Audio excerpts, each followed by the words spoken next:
The moment I realized I was merely a breathing ATM wasn't when I saw the invoice for $45,000 for imported Dutch flowers. It was when I received an email from the wedding planner, accidentally attaching a memo titled, "Protocol for Excluding the Sister." My sibling didn't just want a dream wedding, she wanted a stage where my light was completely extinguished. Even though my money was the very thing powering the spotlight. My name is Constance Milford.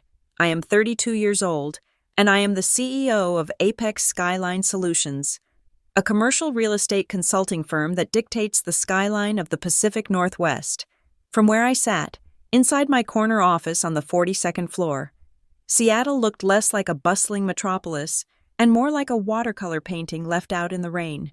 The gray drizzle smeared against the floor-to-ceiling glass, blurring the world outside into a haze of steel and sorrow. Inside, the air was climate-controlled, scented with expensive leather and the cold, metallic tang of filtered oxygen. Everything in my life was like this office, pristine, expensive, elevated, and utterly isolated. I swiveled my Herman Miller chair away from the view, my fingers tracing the edge of my mahogany desk. It was Friday afternoon. In a normal world, I would be clearing my inbox, delegating tasks to my VP, and preparing for a weekend of high-stakes networking or solitary recovery. But this was not a normal weekend. This was the weekend I had spent the last 14 months and a small fortune curating. Sapphire Cliffs. The name alone conjured images of jagged coastlines meeting the pristine blue Pacific, of exclusive luxury where the air smelled of sea salt and money. It was the venue my younger sister, Tiffany, had wept over when she first saw it on Instagram. It was the venue Bradley, her fiancé, a man whose ambition began and ended with his ability to mix a mediocre old-fashioned, had insisted was out of their league. He was right.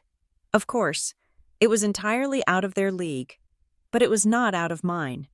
I had stepped in, as I always did. I was the fixer, the bank, the safety net woven from gold thread.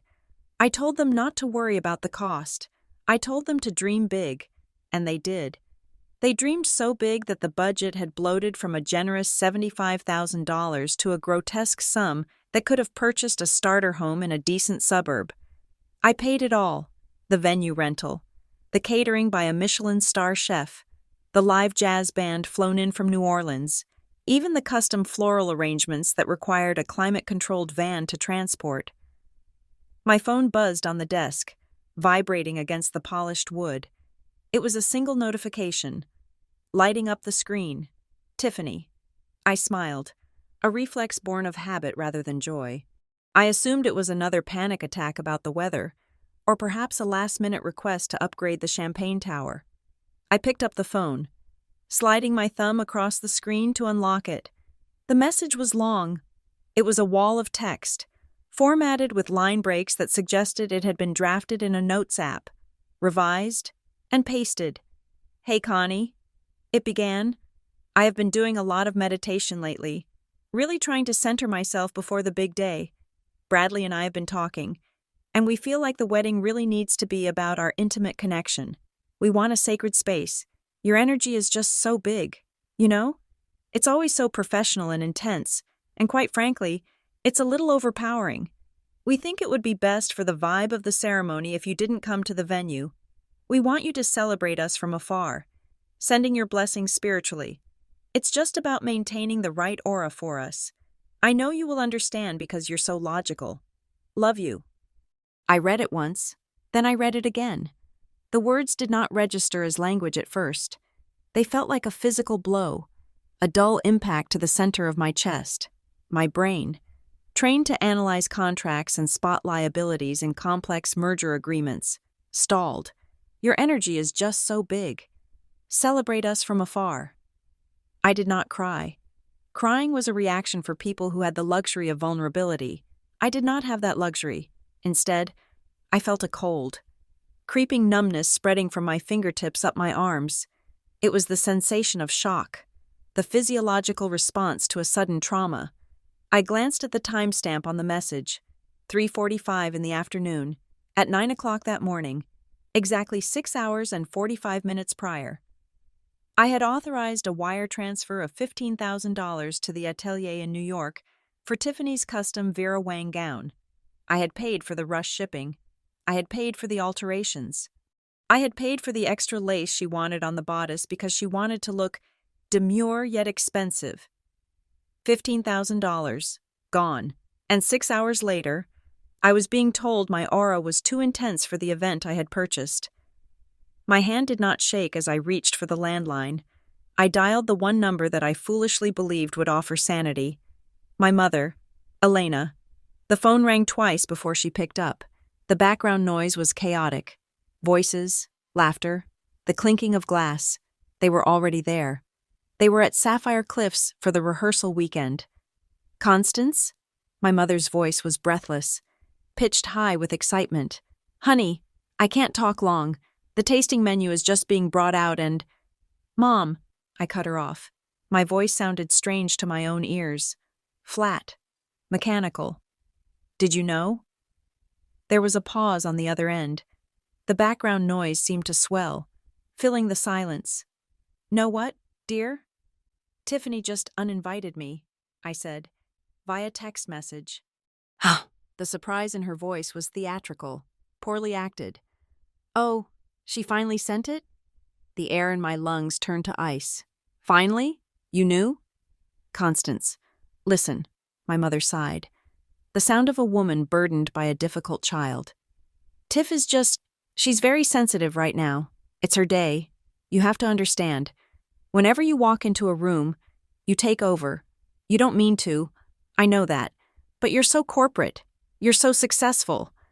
People gravitate toward you. And Tiffany just wants to shine. Just for one day. Is that so much to ask? She wants to shine, I repeated, looking at the rain streaking against the glass. Mom, I paid for the light bulbs. Don't be crass. Constance, my mother snapped.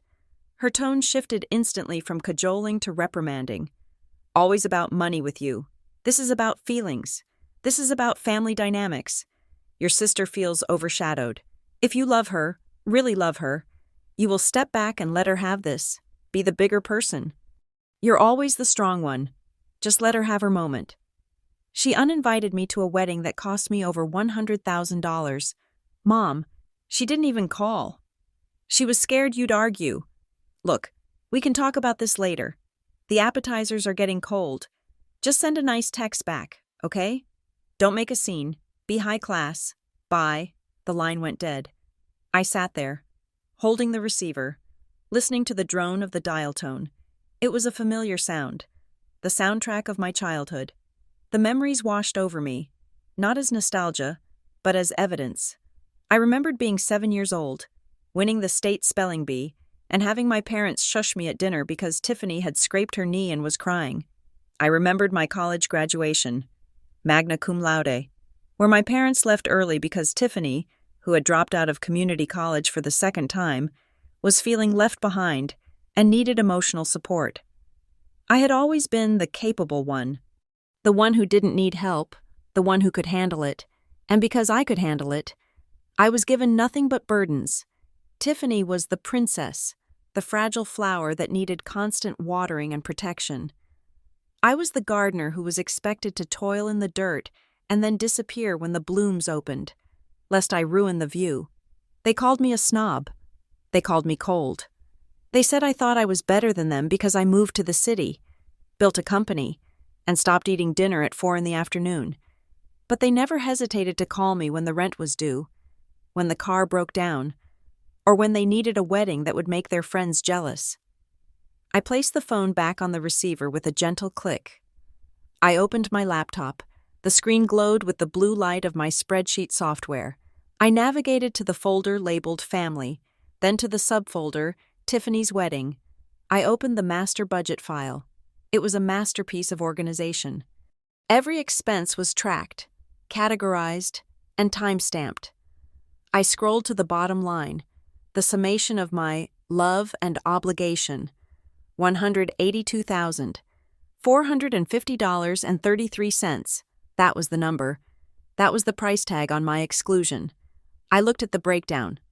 Venue, $45,000. Catering, $38,000. Decorator and florist, $45,000. Band, $12,000. Photographer, $8,500. Videographer, $6,000. Dress, $15,000. Invitations, favors, transportation, accommodations for the bridal party. The list went on. I had paid for the chair my mother was sitting in right now. I had paid for the appetizer she was eating. I had paid for the phone data plan she used to hang up on me. And then a thought struck me. A sharp, jagged shard of realization. I opened my banking app on my phone. I navigated to the credit card accounts. I had given Tiffany a supplementary card on my Platinum account for emergencies and small incidental wedding costs. I checked the pending transactions. There was a charge from 20 minutes ago. Sapphire Cliffs Resort Bar, $340. There was another one from an hour ago. Sapphire Cliffs Spa, $850. And another from yesterday. Sephora, $420. She had uninvited me, but she had kept the credit card. I stared at the screen. The audacity was so monumental, so breathtakingly absolute, that it almost commanded respect. It wasn't just that they didn't want me there. It was that they didn't think I was a person, to them. I was an infrastructure. I was a utility, like electricity or running water. You don't invite the power company to the party. You just expect the lights to work. And when you want a romantic candlelit dinner, you turn the lights off, but you expect the current to still be there when you flip the switch back on. My mother's words echoed in my head. You're always the strong one. Be the bigger person. Being the bigger person was just a euphemism for accepting the abuse without complaint. It was a phrase designed to keep the providers in line, to guilt them into silence while the parasites fed. This wasn't an impulsive decision by a stressed bride. You don't draft a note about energy and auras in a panic. You don't coordinate with your mother to handle the fallout unless it was discussed. This was premeditated. They had planned this. They knew exactly how much of the wedding needed to be paid for before they cut me loose. They waited until the dress was paid for. They waited until the venue was non-refundable. They waited until the last possible second, thinking I was trapped. They thought that because the checks had cleared, the power was theirs. They thought that because I was their sister and daughter, I would roll over, I would swallow the humiliation, send a gift, and cry alone in my penthouse while they drank my champagne and toasted to their own cleverness. I looked out at the rain again. The city below was gray and washing away. But inside my office, everything was crystal clear. I wasn't sad anymore. The numbness was receding, replaced by a clarity that was sharp enough to cut glass. I didn't feel like a sister. I didn't feel like a daughter. I felt like a CEO who had just discovered a massive embezzlement scheme in her subsidiary. I looked at the Excel sheet one last time, $182,000. Protocol for excluding the sister, the email had said. I closed the laptop lid with a snap. It sounded like a gunshot in the quiet room. If they wanted to treat this like a transaction, if they wanted to treat me like a bank, then they were about to learn how a bank operates when a client defaults on a loan of this magnitude. They wanted my absence? They could have it, but they had forgotten the most basic rule of commerce. When you strip the investor of their equity, the investor liquidates the assets. I wasn't just going to withdraw, I was going to audit. I picked up my phone again. But this time, I didn't call my mother, I didn't text my sister. I unlocked my secure contacts list and scrolled down to the letter V. It was time to make a business call. The first rule of acquisition is simple. Never make a move until you have completed your due diligence. In the boardroom, when a competitor makes a hostile bid or a partner attempts to undercut a contract, only an amateur reacts with immediate emotion. The professional reacts with an audit. You do not scream at the discrepancy in the ledger. You trace the transaction back to its source. You find the leak. You quantify the damage. And then, once you possess the total picture of the betrayal, you execute the liquidation. I did not throw my phone against the wall. I did not sweep my arm across my desk to send my expensive stationery flying.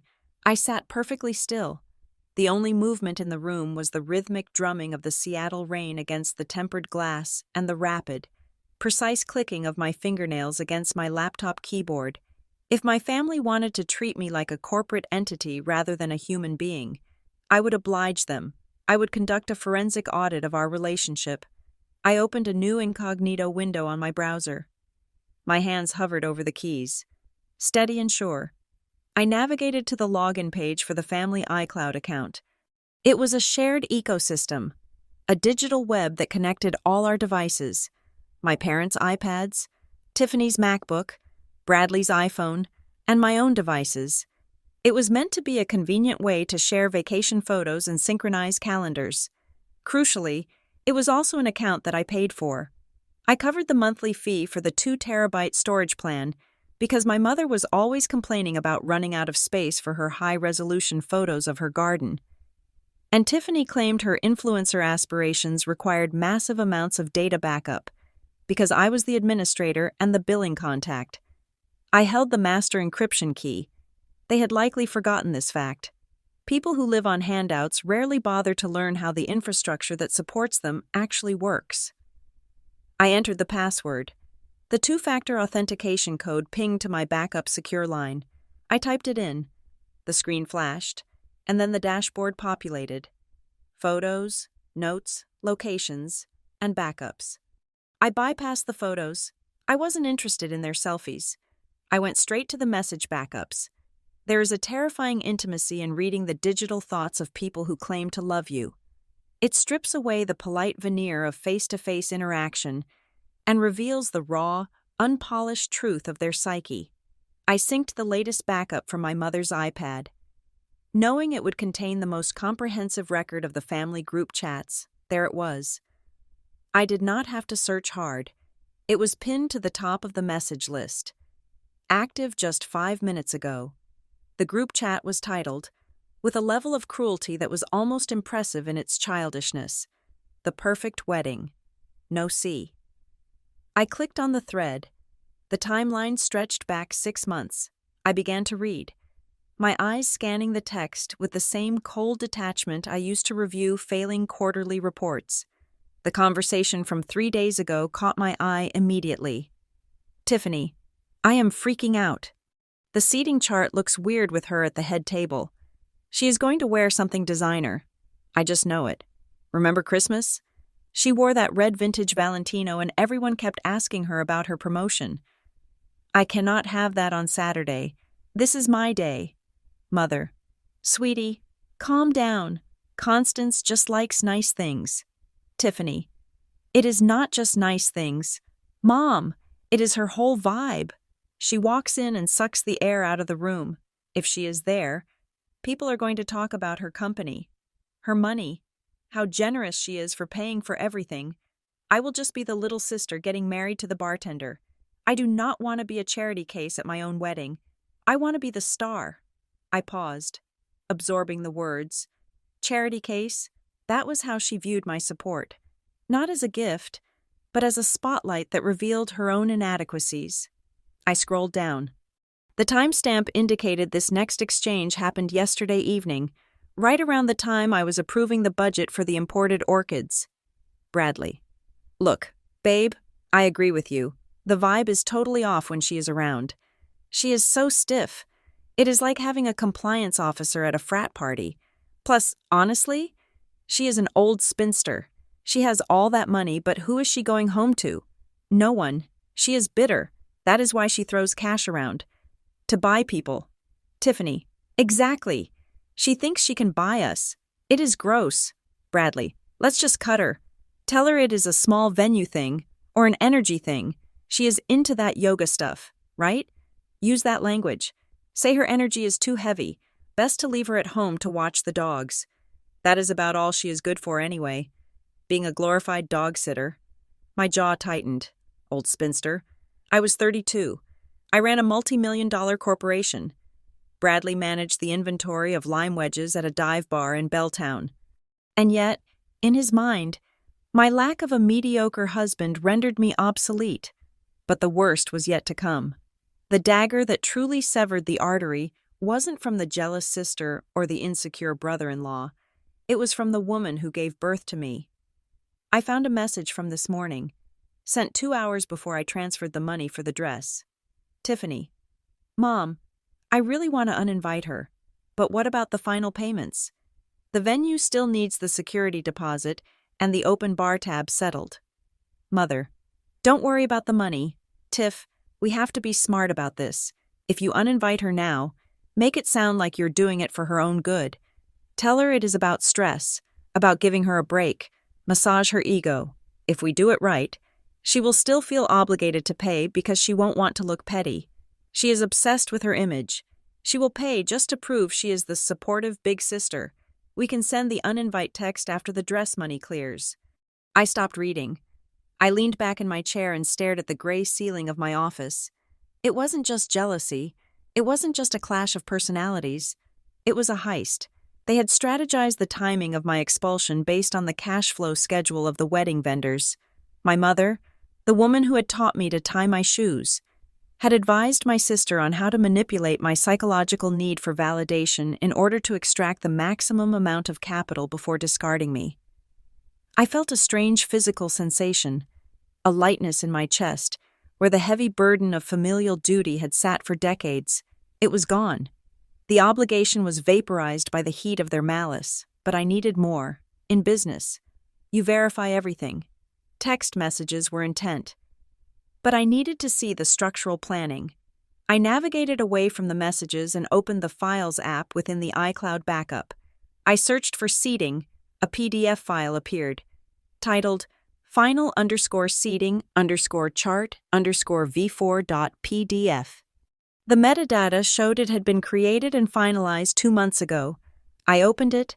The document was a digital map of the Sapphire Cliffs ballroom. Circles represented tables, each labeled with names. I zoomed in on the head table.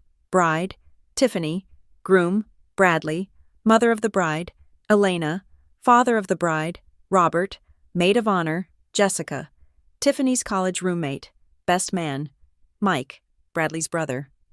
I scanned the family tables. Table 1, Table 2.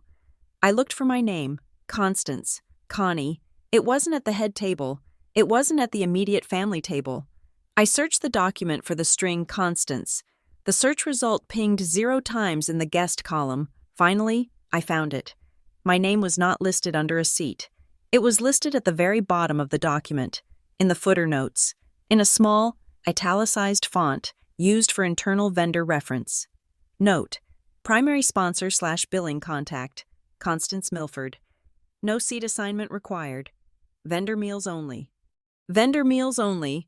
I let out a short, sharp laugh that sounded like glass breaking. They had never intended for me to sit. For 2 months. While I was approving centerpieces and debating the merits of satin versus silk napkins, they had planned for me to be invisible. I wasn't a guest. I wasn't a sister. I was a wallet with legs. I was the silent partner who was expected to write the checks and then wait in the kitchen or the hallway while the real family celebrated. I was an angel investor in a fraudulent startup. The realization crystallized everything. The uninvite text from today wasn't a change of plans. It was the execution of the final phase of a business plan they had drafted 60 days ago. They were just waiting for the last major wire transfer to hit the vendor accounts. Ping. A new email notification slid onto the top right corner of my laptop screen, breaking my trance. It was an automated message from the Sapphire Cliffs catering manager. Subject: confirmation of final menu selection. Dear Constance, thank you for confirming the Platinum Surf and Turf option for 150 guests.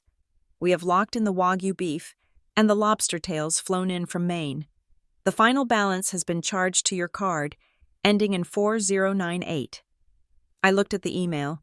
Then I looked back at the message where Bradley suggested I should stay home and watch the dogs. They were going to eat Wagyu beef paid for by the woman they called an old spinster. They were going to drink vintage champagne paid for by the sister whose energy was too heavy. They were going to dance on a floor paid for by the person they had relegated to vendor status. The rage that filled me then was not hot. It was not the fiery, explosive anger that leads to screaming matches and broken vases. This was something different. It was absolute zero. It was the cold, hard vacuum of space where no life can survive. I closed the iCloud tab. I had seen enough. The audit was complete. The verdict was guilty. I didn't need to scream at them. Confronting them would only give them what they wanted. Drama. It would allow them to paint me as the hysterical, jealous older sister who couldn't handle rejection. It would validate Tiffany's narrative that I was overpowering. If I called them now and demanded my money back, they would gaslight me. They would say I was overreacting, that they just wanted a private moment, and that I was ruining their happiness with my obsession with money. They would play the victim. No, I would not give them the satisfaction of a fight. I would give them exactly what they asked for. They wanted me gone? I would be gone. They wanted me to step back?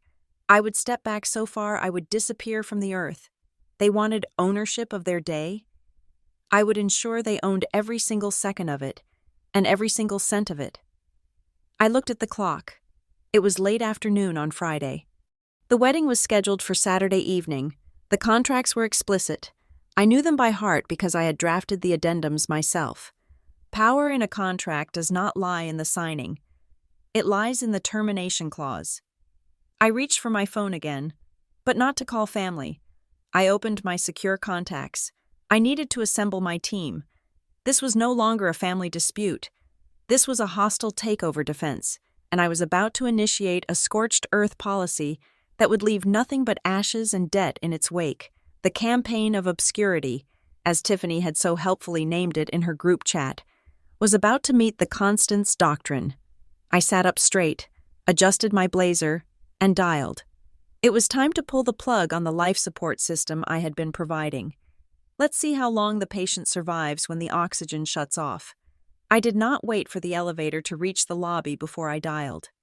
My thumb hovered over the contact name Elias Vance, legal, a name that usually signified merger acquisitions or trademark disputes, not personal vendettas.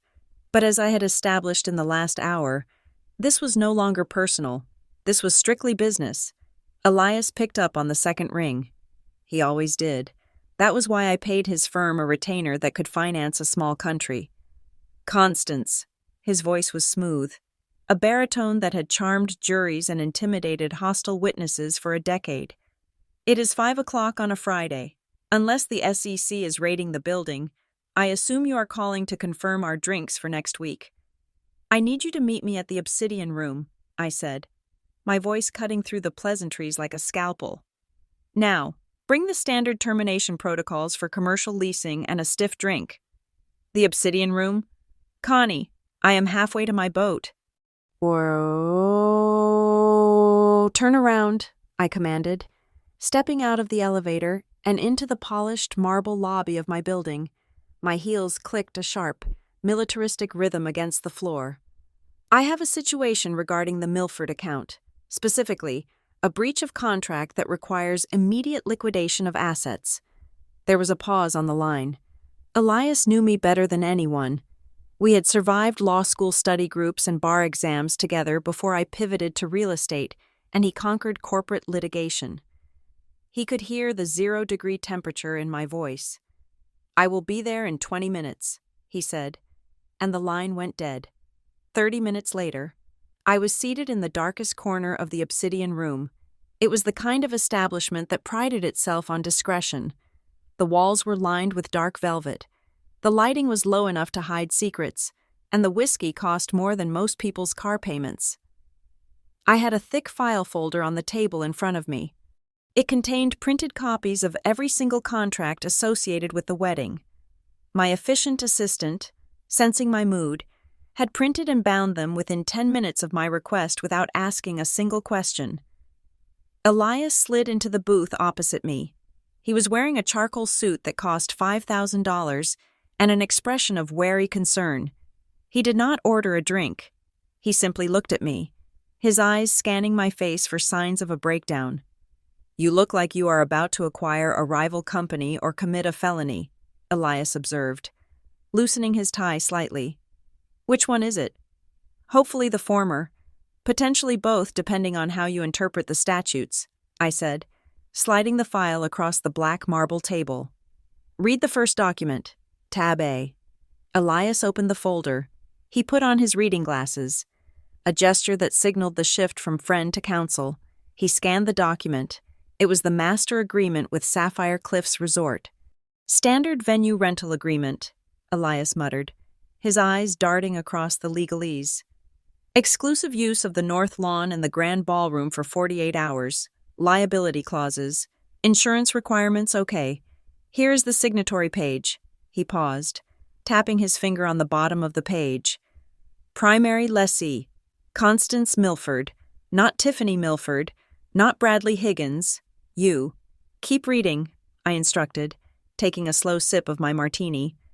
Look at the rights of usage section. Clause 4, subsection B. Elias flipped the page. He read aloud, his voice low. The primary lessee retains sole and exclusive authority over all event details, including but not limited to guest access, security protocols, and vendor coordination. Any changes to the event structure must be authorized in writing by the primary lessee. Third-party beneficiaries, defined herein as the bride and groom, possess no executive authority over the contract terms. He looked up over the rim of his glasses. You lock this down tight.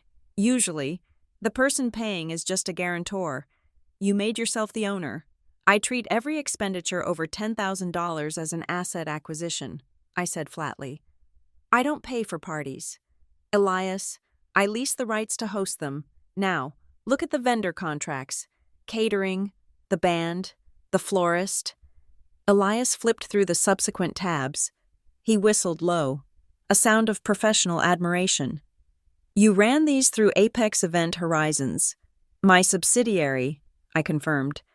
For the tax write-offs, it is classified as a corporate networking event for tax purposes, given that 50% of the guest list are my business associates or clients. This allows me to deduct the expenses as marketing and client retention costs. Which means, Elias said, a slow smile spreading across his face as he realized the implication, that these vendors are not working for a wedding. They are working for a corporate event hosted by Apex Event Horizons. Their duty of care is to the corporation, not the bride. Precisely. I leaned forward, the candlelight catching the cold fury in my eyes. Now, tell me about the cancellation policy. I know what it says, but I want to hear you say it. Elias turned back to the Sapphire Cliffs contract. He flipped to the back, to the section usually printed in the smallest font. Termination for convenience, he read. The primary lessee reserves the right to cancel the event at any time prior to the commencement of the function. If cancellation occurs within 7 days of the event, the primary lessee forfeits 100% of the venue fee and is liable for a cancellation penalty of 20% of the projected food and beverage revenue. He did the mental math quickly. Connie, if you pull the plug now, less than 24 hours out, you are going to eat the entire $45,000 for the venue, plus another $10,000 or $15,000 in penalties. You are looking at lighting $60,000 on fire. I spend $60,000 on marketing consulting every quarter, I countered, my voice steady. Consider this a marketing expense to rebrand myself. I am no longer the doormat sister. I am the hostile takeover defense mechanism. Elias sat back. Removing his glasses, he looked at me with a gravity that sobered the air between us. Constance, listen to me. I am speaking as your lawyer, but also as the guy who held your hair back when you got sick at our graduation party. If you invoke this clause, there is no wedding. It is not about moving it. It is not about changing the date. You are nuking the site. You are destroying the single most important day of your sister's life. Are you sure you want to be the villain in this story? I am not the villain, Elias, I said, my voice dropping to a whisper that was louder than a scream. I am the landlord, and I am evicting a tenant who violated the lease. I reached into the folder and pulled out a single sheet of paper I had separated from the rest. It was an invoice I had downloaded from the vendor portal just before leaving the office. And before you talk to me about morality, I said, sliding the paper toward him, tell me what you think of this. Elias picked up the paper. It was an addendum to the catering contract, dated 3 days prior. Upgrade to legendary wine package, Elias read.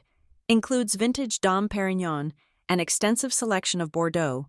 Total additional cost, $12,400. He frowned. So, you spoil them. Look at the signature, I said. Elias squinted at the bottom of the page. The signature read, Constance Milford. He looked at the signature. Then he looked at the signature on the main contract. Then he looked at me.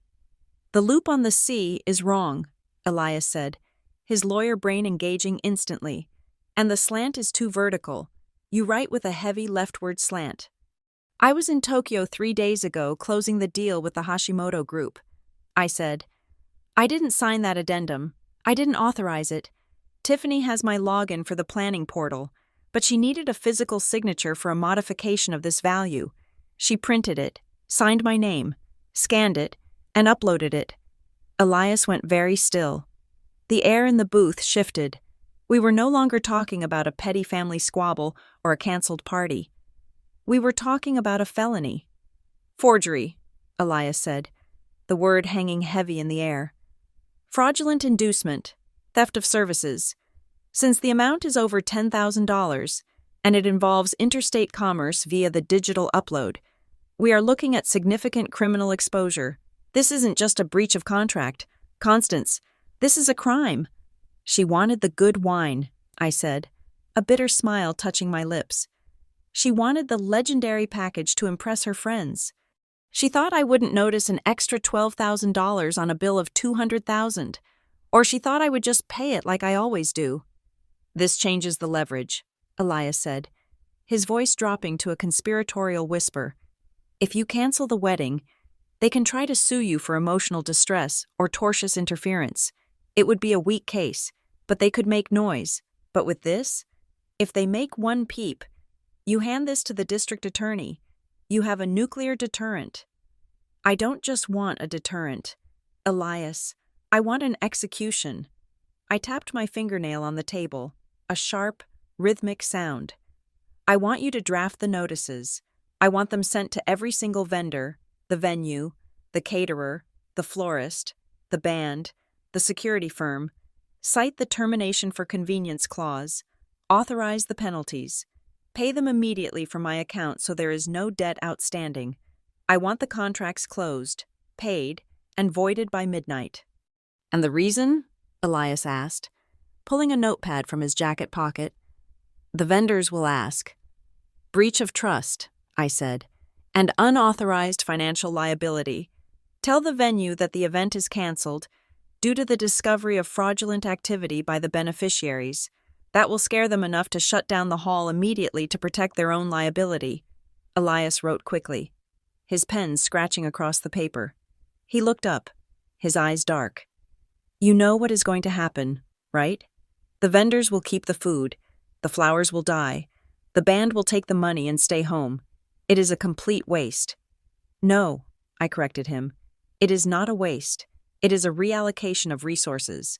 Send the food to the local shelters. I will claim the charitable deduction. Send the flowers to the hospital wards. Put the donation in the name of the Milford Family Charity Fund. Let's make sure I get the tax credit for those too. Elias stopped writing. He looked at me with a mixture of fear and respect. You have thought of everything. I had 6 hours, I said, finishing my martini. I am very productive when I'm angry. And the security team? Elias asked.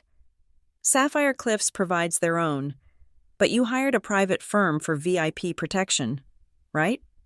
Blackstone Security, I nodded. Change their orders. They are no longer there to protect the bride and groom. They are there to protect the primary lessee's interests. That means securing the venue against unauthorized entry. Since I'm canceling the event, anyone attempting to enter the premises tomorrow, including the bride and groom, is a trespasser. Elias closed the folder. He ran a hand over his face. Constance, this is brutal. It is legally sound. It is contractually bulletproof, but it is brutal. They will never forgive you. They uninvited me via text message after stealing $12,000 from me, I said, standing up and smoothing the front of my silk blouse. I am not looking for forgiveness. Elias, I am looking for a receipt. Where are you going? He asked as I picked up my clutch. I have a plane to catch, I said. I booked a red-eye to the Maldives. I need to be in a jurisdiction where my phone is on a different time zone and the water is clearer than my conscience. You have power of attorney. Handle the calls. Start with the venue manager. Tell him the party is over. Elias looked at the stack of contracts, then back at me. He nodded slowly. Consider it done. Enjoy the beach, Connie. I intend to, I said. Oh, and Elias? Yes? Make sure you mention the forgery to my parents if they call you screaming. Tell them I am currently deciding whether to file a police report. That should buy us some silence. I turned and walked out of the dark bar, back into the lobby. I didn't look back. I had just signed the death warrant for my sister's dream wedding, and for the first time in my life, I didn't feel the heavy weight of obligation on my shoulders. I felt weightless. The contract was clear. I was the primary lessee, and I was closing the shop. There is a specific kind of silence that exists in the eye of a hurricane. It is not peaceful. It is heavy, pressurized, and suffocating. That was the silence I chose to inhabit for the next 12 hours, after leaving Elias at the bar. I did not go home to my penthouse. I went back to my office. It was Friday night, and the cleaning crew was already vacuuming the hallways. The low hum of their machinery the only sound in the empty building. I walked past them, a ghost in a silk blouse, and locked myself in my sanctuary. My phone sat on the mahogany desk, face up. It was a digital bomb that had not yet detonated, but the countdown had begun. I had not replied to Tiffany's text. I had not replied to the uninvite. In the world of negotiation, silence is the loudest noise you can make. When you stop talking, the other side starts filling the void with their own insecurities. They start projecting, they start panicking, and usually, they start revealing their true priorities. For the first hour, my phone was quiet. They were likely relieved. They probably told themselves that I was taking it well, or perhaps that I was just busy with work as usual. They were drinking my wine, eating my appetizers, and congratulating themselves on how easily they had managed the constants problem. Then, the cracks began to show. At 7 o'clock, the first probe arrived. It wasn't from Tiffany. It was from my father. Robert. My father was a man who had spent his entire life avoiding conflict by hiding behind his wife's skirt or my checkbook. He was the nice guy of the family, the one who always said he just wanted everyone to get along, which was code for wanting everyone to do whatever Tiffany wanted so she wouldn't scream. The phone buzzed. Incoming call. Dad, I let it ring 3 times. In business, you never pick up on the first ring. It makes you look eager. On the 4th ring, I swiped the green button and put it on speaker. I said nothing. I just breathed into the receiver. Connie? Connie, are you there? His voice was nervous, a little too loud, likely compensating for the noise of the party in the background. I am here. Dad, I said. My voice was level, devoid of any inflection. Oh, good, good, he cleared his throat. We were just wondering why you hadn't texted back. Tiff was getting a little worried that maybe you were upset. You know how she gets. She just wants everything to be perfect. I'm sure she does, I said. Right. Well, look, honey, we are all missing you here, but we totally respect your need to work or whatever it is you are doing. But, listen, here it came, the pivot, the real reason for the call. The lighting guys are here setting up the chandeliers for the ballroom tomorrow. They are asking for the final 50% payment before they hang the crystals. It is about $8,000. The foreman said the card on file was declined. Maybe a limit issue? It wasn't a limit issue. I had locked the card via my banking app 10 minutes ago. Is that so? I asked, leaning back in my chair, staring at the ceiling. Yeah. So, if you could just call them or maybe transfer the funds? They're kind of standing around waiting. And Tiff is getting stressed. We don't want the bride stressed, do we? He chuckled nervously. It was a pathetic sound. He wasn't calling to ask how I felt about being excluded from my own sister's wedding. He wasn't calling to reprimand Tiffany for her cruelty. He was calling because the ATMs were down, and he didn't know how to fix the machine. "I am handling it," I lied. It was a technical truth. I was handling it. I was handling it by ensuring the transaction would never go through. Processing. "Okay, great, thanks. Connie, you are a lifesaver. Seriously. We will make sure to save you a piece of cake." "Don't bother," I said. "What?" I said, "Don't bother. I am watching my sugar intake."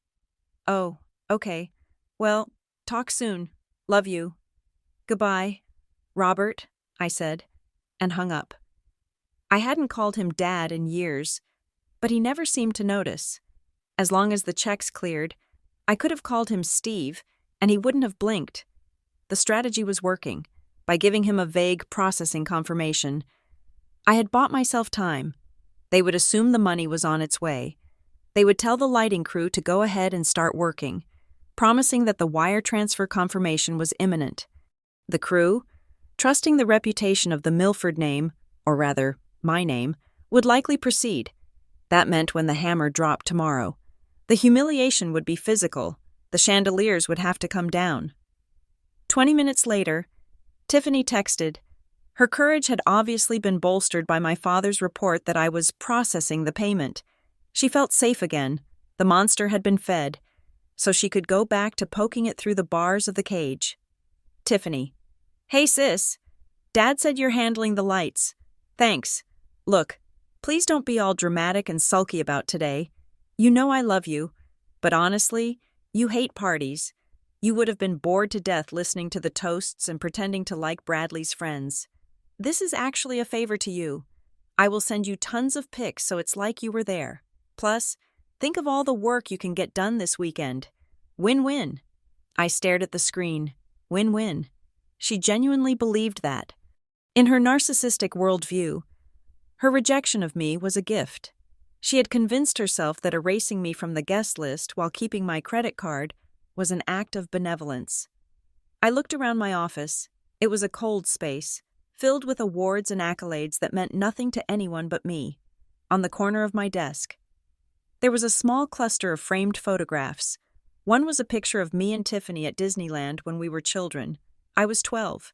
She was 6. I was holding a giant ice cream cone. But I wasn't eating it. I was holding it down for her to lick because she had dropped hers in the dirt and was crying. I remembered that day. I hadn't eaten ice cream at all. I had watched her eat mine. Another photo was from her high school graduation. I had paid for her tutoring. I had paid for her SAT prep course. In the photo, she was beaming, holding her diploma, and I was standing slightly behind her, fixing her gown so it wouldn't bunch up. I reached out and picked up the Disneyland frame. The silver felt cool against my skin. I didn't throw it. That would be too passionate. I simply opened my hand and let it drop into the metal wastebasket beside my desk. Clunk. I picked up the graduation photo. Clunk. I picked up the family portrait from Christmas 2 years ago. The one where my mother had asked me to stand in the back because my dress clashed with the color scheme. Clunk. The desk looked better now. Cleaner. More efficient. My phone buzzed again. This time, it was Bradley. Bradley. "Yo, Connie? Just a heads up. The wedding coordinator reminded me that the gratuity for the service staff isn't included in the contract. It's customary to tip about 20% of the labor cost. It comes out to like $5,000 cash. Can you Venmo that to me? I want to have envelopes ready for them tomorrow night. Thanks." I laughed. It was a dry, rasping sound in the empty office.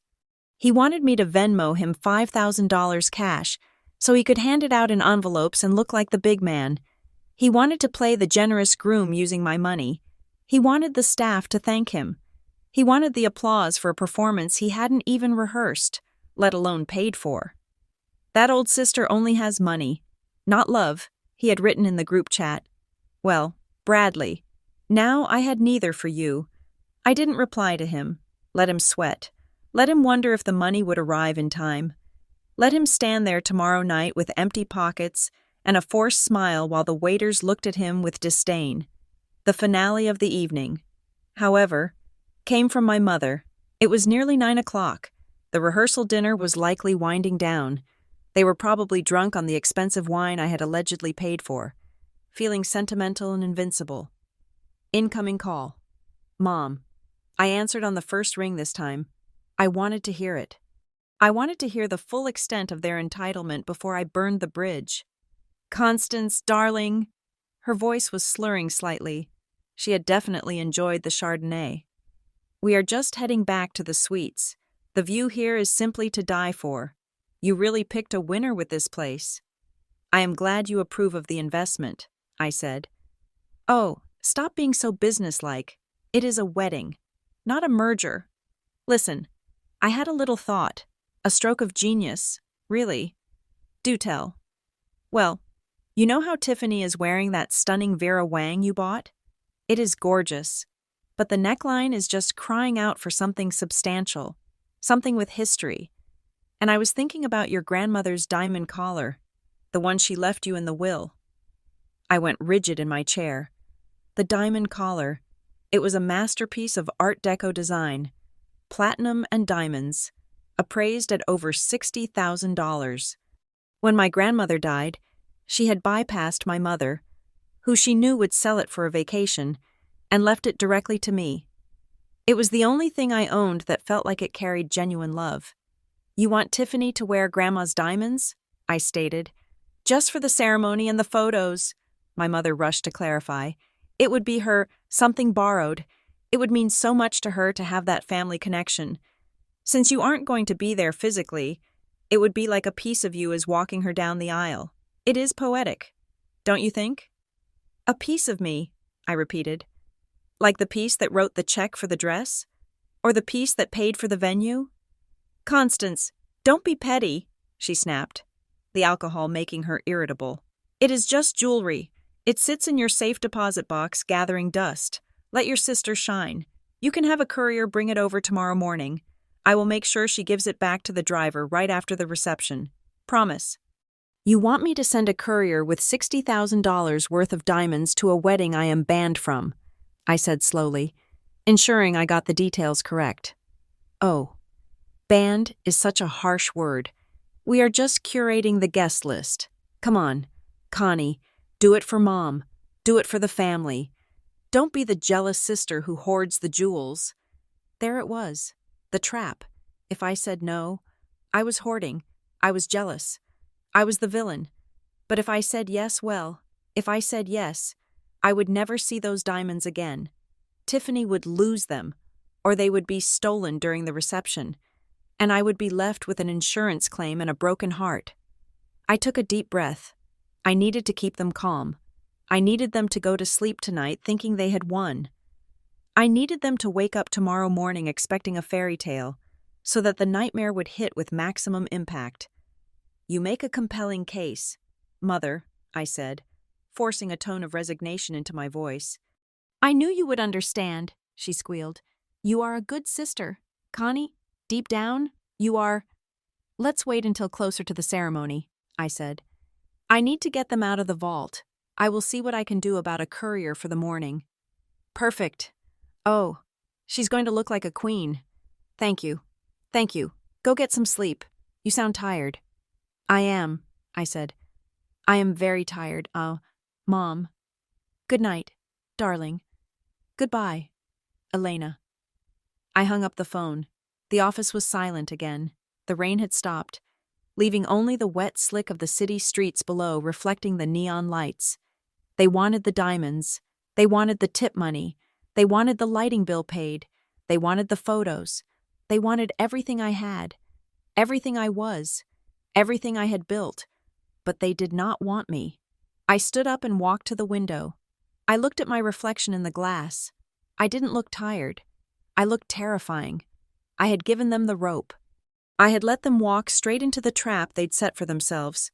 I had agreed to their demands with vague promises and technical lies. They would go to bed tonight, dreaming of diamonds and envelopes full of cash. They had no idea that at 8 o'clock tomorrow morning, instead of a courier with a diamond necklace, they would be greeted by a lawyer with a cease and desist order and a security team with eviction notices. I walked back to my desk, picked up my purse, and turned off the lights. Processing, I whispered to the empty room. I walked out the door, leaving the trash can full of family memories in the dark. The play of silence was over. The curtain was about to rise on the final act, and I was the only one who had the script. To understand why I felt absolutely no guilt as I walked out of my office on that rainy Friday night, leaving my family to the consequences that were closing in, you have to understand what happened 72 hours earlier. It was Wednesday, 3 days before the wedding. At that point, the uninvite text had not yet been sent. The final protocol for excluding the sister email had not yet been accidentally attached. In my mind, despite the friction, despite the passive-aggressive comments about my energy, I was still the sister of the bride. I was still the maid of honor in all but title, stripped of the glory but saddled with the financial burden. I had driven over to my parents' house in the suburbs to pick up a box of tax documents my father had left on the kitchen counter. He had called me earlier in the day, his voice sugary sweet, asking if I could grab them because he didn't trust the mail and he was too swamped with wedding prep to drive into the city. Of course. Swamped meant watching football while my mother stressed over napkin folds. But I agreed. I always agreed. It was 7 o'clock in the evening. The rain was coming down in sheets, the kind of Seattle deluge that soaks you to the bone in seconds. I parked my Audi in the driveway, behind the row of cars belonging to Tiffany's friends. The house was lit up like a beacon, golden light spilling from every window. It looked warm. It looked like a home. I had a key. Of course, I had paid for the new security door and the smart lock system 2 Christmases ago. I let myself in through the mudroom, shaking the rain off my trench coat. I was about to call out, to announce my presence, when I heard the laughter. It was a raucous, high-pitched sound coming from the formal living room. It was the sound of champagne and unbridled joy. I paused. My boots made no sound on the plush rug I had bought for them last year. Something in the tone of the laughter made me stop. It wasn't the inclusive warmth of family. It was the exclusionary cackle of a clique. I crept closer to the French doors that separated the hallway from the living room. The curtains were drawn, but there was a gap, a sliver of space just wide enough to see through. I looked in. The room had been transformed into a makeshift runway. My mother was sitting on the floral sofa, a glass of wine in her hand, her face flushed with delight. My father was in his recliner, looking at his phone but smiling. And in the center of the room, standing on the coffee table like a pedestal, was Tiffany. She was wearing the dress, the custom Vera Wang, the silk organza masterpiece that had cost me $15,000. It shimmered under the chandelier light, a cloud of white perfection. She looked beautiful. I will not deny that. She looked exactly like the princess she had always believed herself to be. Around her sat her bridesmaids, Jessica, Ashley, and Brittany, the squad, as they called themselves. They were lounging on the floor, passing around a bottle of Dom Perignon. My Dom Perignon, the vintage I had been saving in my parents' wine cellar for my own wedding. If that day ever came. "Oh my God, Tiff!" Jessica squealed, taking a swig straight from the bottle. "You look insane, like, actually insane. Bradley is going to die." Tiffany spun around, the layers of silk swishing softly. "I know, right? It fits perfectly now that they took in the waist. I feel like a celebrity." "It is a good thing Connie isn't here," Ashley giggled, kicking her legs in the air. "If she saw you in that, she would probably try to invoice you for looking better than her." The room erupted in laughter. My hand tightened on the doorframe. "Seriously, though," Jessica continued, her voice dripping with venom, "where's the bankroll tonight?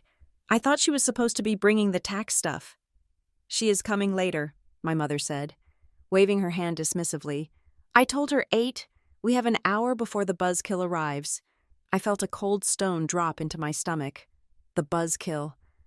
"I don't get why you even invited her," Brittany said, picking at a grape. "I mean, I get she is your sister, but she is so intense. She looks at everyone like she is analyzing their credit score." "She is just jealous," Tiffany said, smoothing the bodice of the gown my money had stitched together. "She is 32, single, and lives alone in that glass box in the city." Her only friends are her lawyer and her cat. What is the cat's name? Asset? Equity, my father chimed in from the recliner, chuckling at his own wit. She probably lists the cat as a dependent. They laughed again. My father, the man whose retirement fund I had topped up 3 months ago because he made bad stock trades. He was mocking my loneliness to entertain a group of 25-year-olds. God, that is tragic, Jessica said, shaking her head. Imagine being that rich and that miserable. Someone should tell her that a Chanel bag doesn't hug you back at night. It is pathetic. Really, the spinster life. Hey, don't be too mean, Tiffany said. Though her smile was cruel. Without the spinster, I would be wearing David's bridle right now. We need her, at least until Saturday.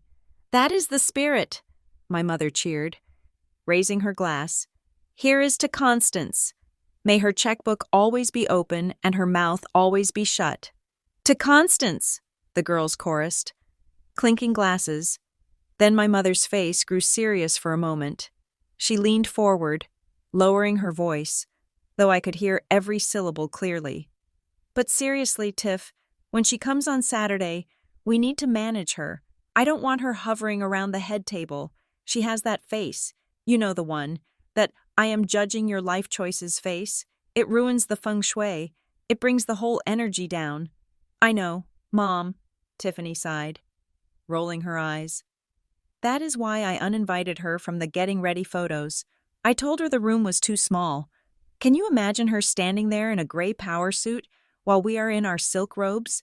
She would look like the IRS came to raid the party. Just keep her at the back, my father muttered, not looking up from his phone. She is only good for signing checks anyway, once the bills are paid. She is just background noise. Best to keep her at a distance where she can't infect the mood. Exacto mundo, Tiffany chirped. Okay, help me down. I don't want to rip the hem before the main event. I stepped back from the door. I didn't storm in. I didn't kick the door open and scream that I had heard everything. I didn't throw the tax documents at them. I felt a strange, vibrating sensation in my extremities. It wasn't fear. It wasn't sorrow. It was the physical manifestation of a bridge burning. The adrenaline wasn't preparing me for flight. It was preparing me for war. They didn't see me as a person. I wasn't a daughter, a sister, or a friend. I was a resource. I was a coal mine. They were stripping bare, complaining about the dust while they pocketed the diamonds. They mocked my loneliness while feasting on the fruits of my labor. They drank my wine and toasted to my utility. She is only good for signing checks. The sentence hung in the air, suspended in the hallway dust. I turned around, quietly, slowly. I walked back through the mudroom. I opened the heavy security door. I stepped out into the rain. I got into my car and sat there in the dark driveway. The rain hammered against the roof. A deafening drum roll. My hands were shaking so hard I couldn't put the key in the ignition. I gripped the steering wheel, squeezing until my knuckles turned white, forcing the tremors to stop. I wasn't crying. My eyes were dry, burning with a clarity I had never possessed before. My phone buzzed in my pocket. I pulled it out. It was an email notification. From Sapphire Cliffs Event Team, subject, Final Security Guest List, Confirmation Urgency. Hi, dear Ms. Milford, as the primary lessee and contract holder, we require your final approval on the guest list and security protocols for this Saturday. Please confirm that the perimeter access is restricted to the names on the attached list.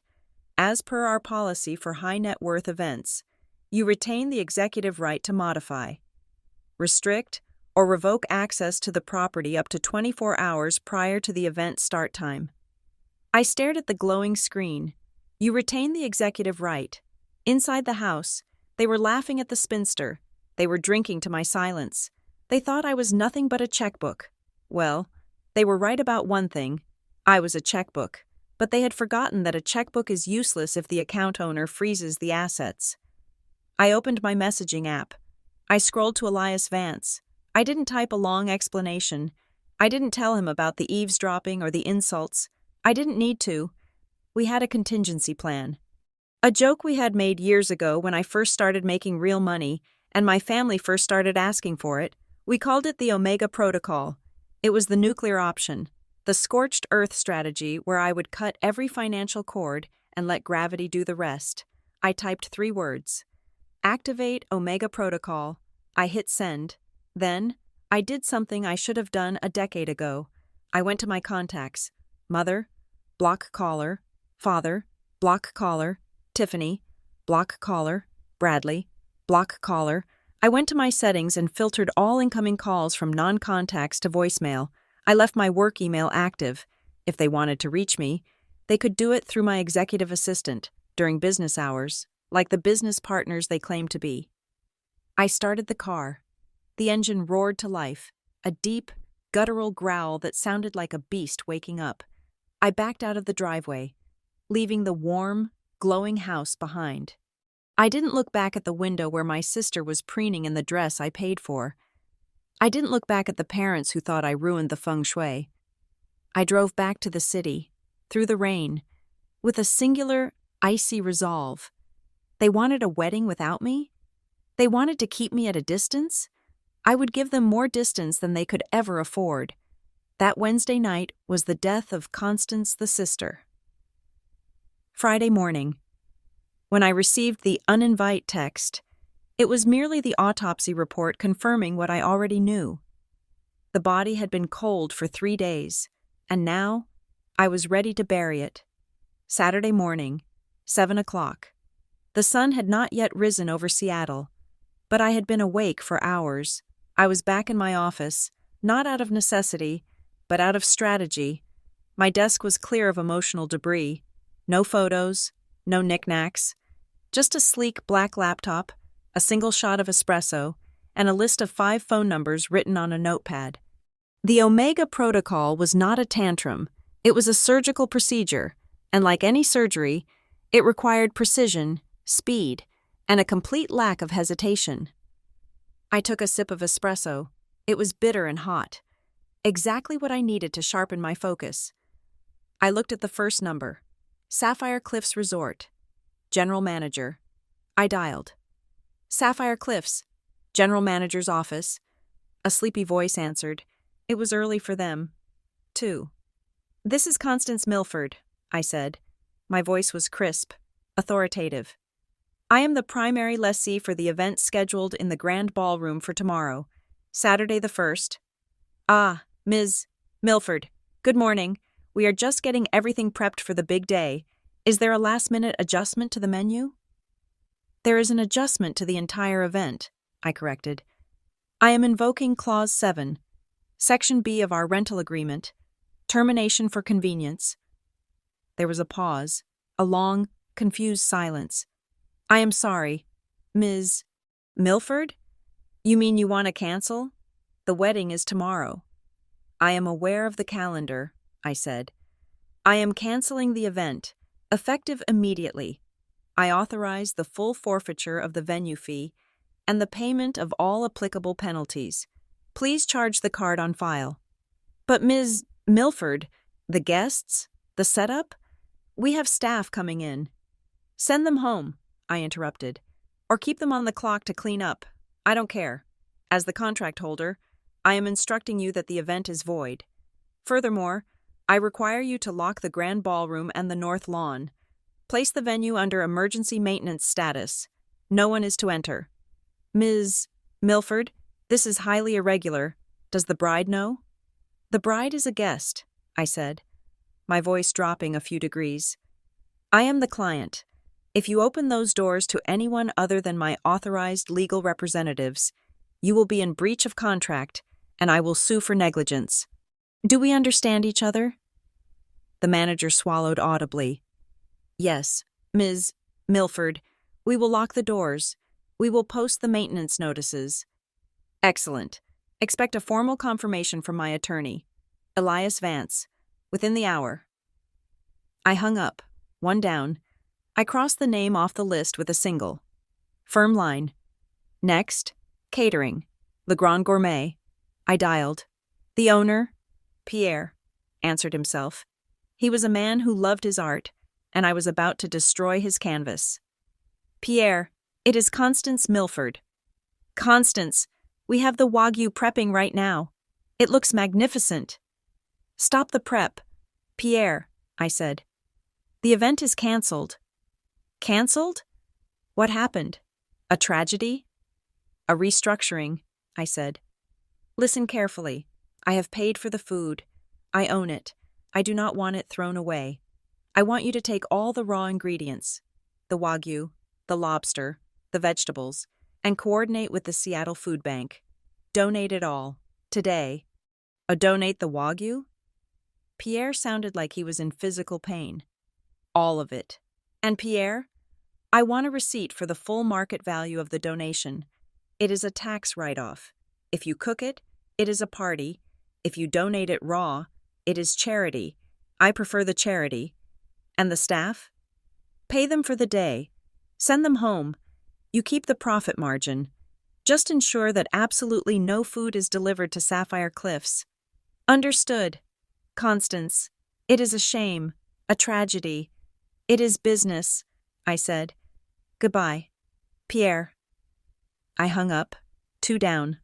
I crossed the name off. Next, Floral Designs, by Anya. Anya picked up on the first ring.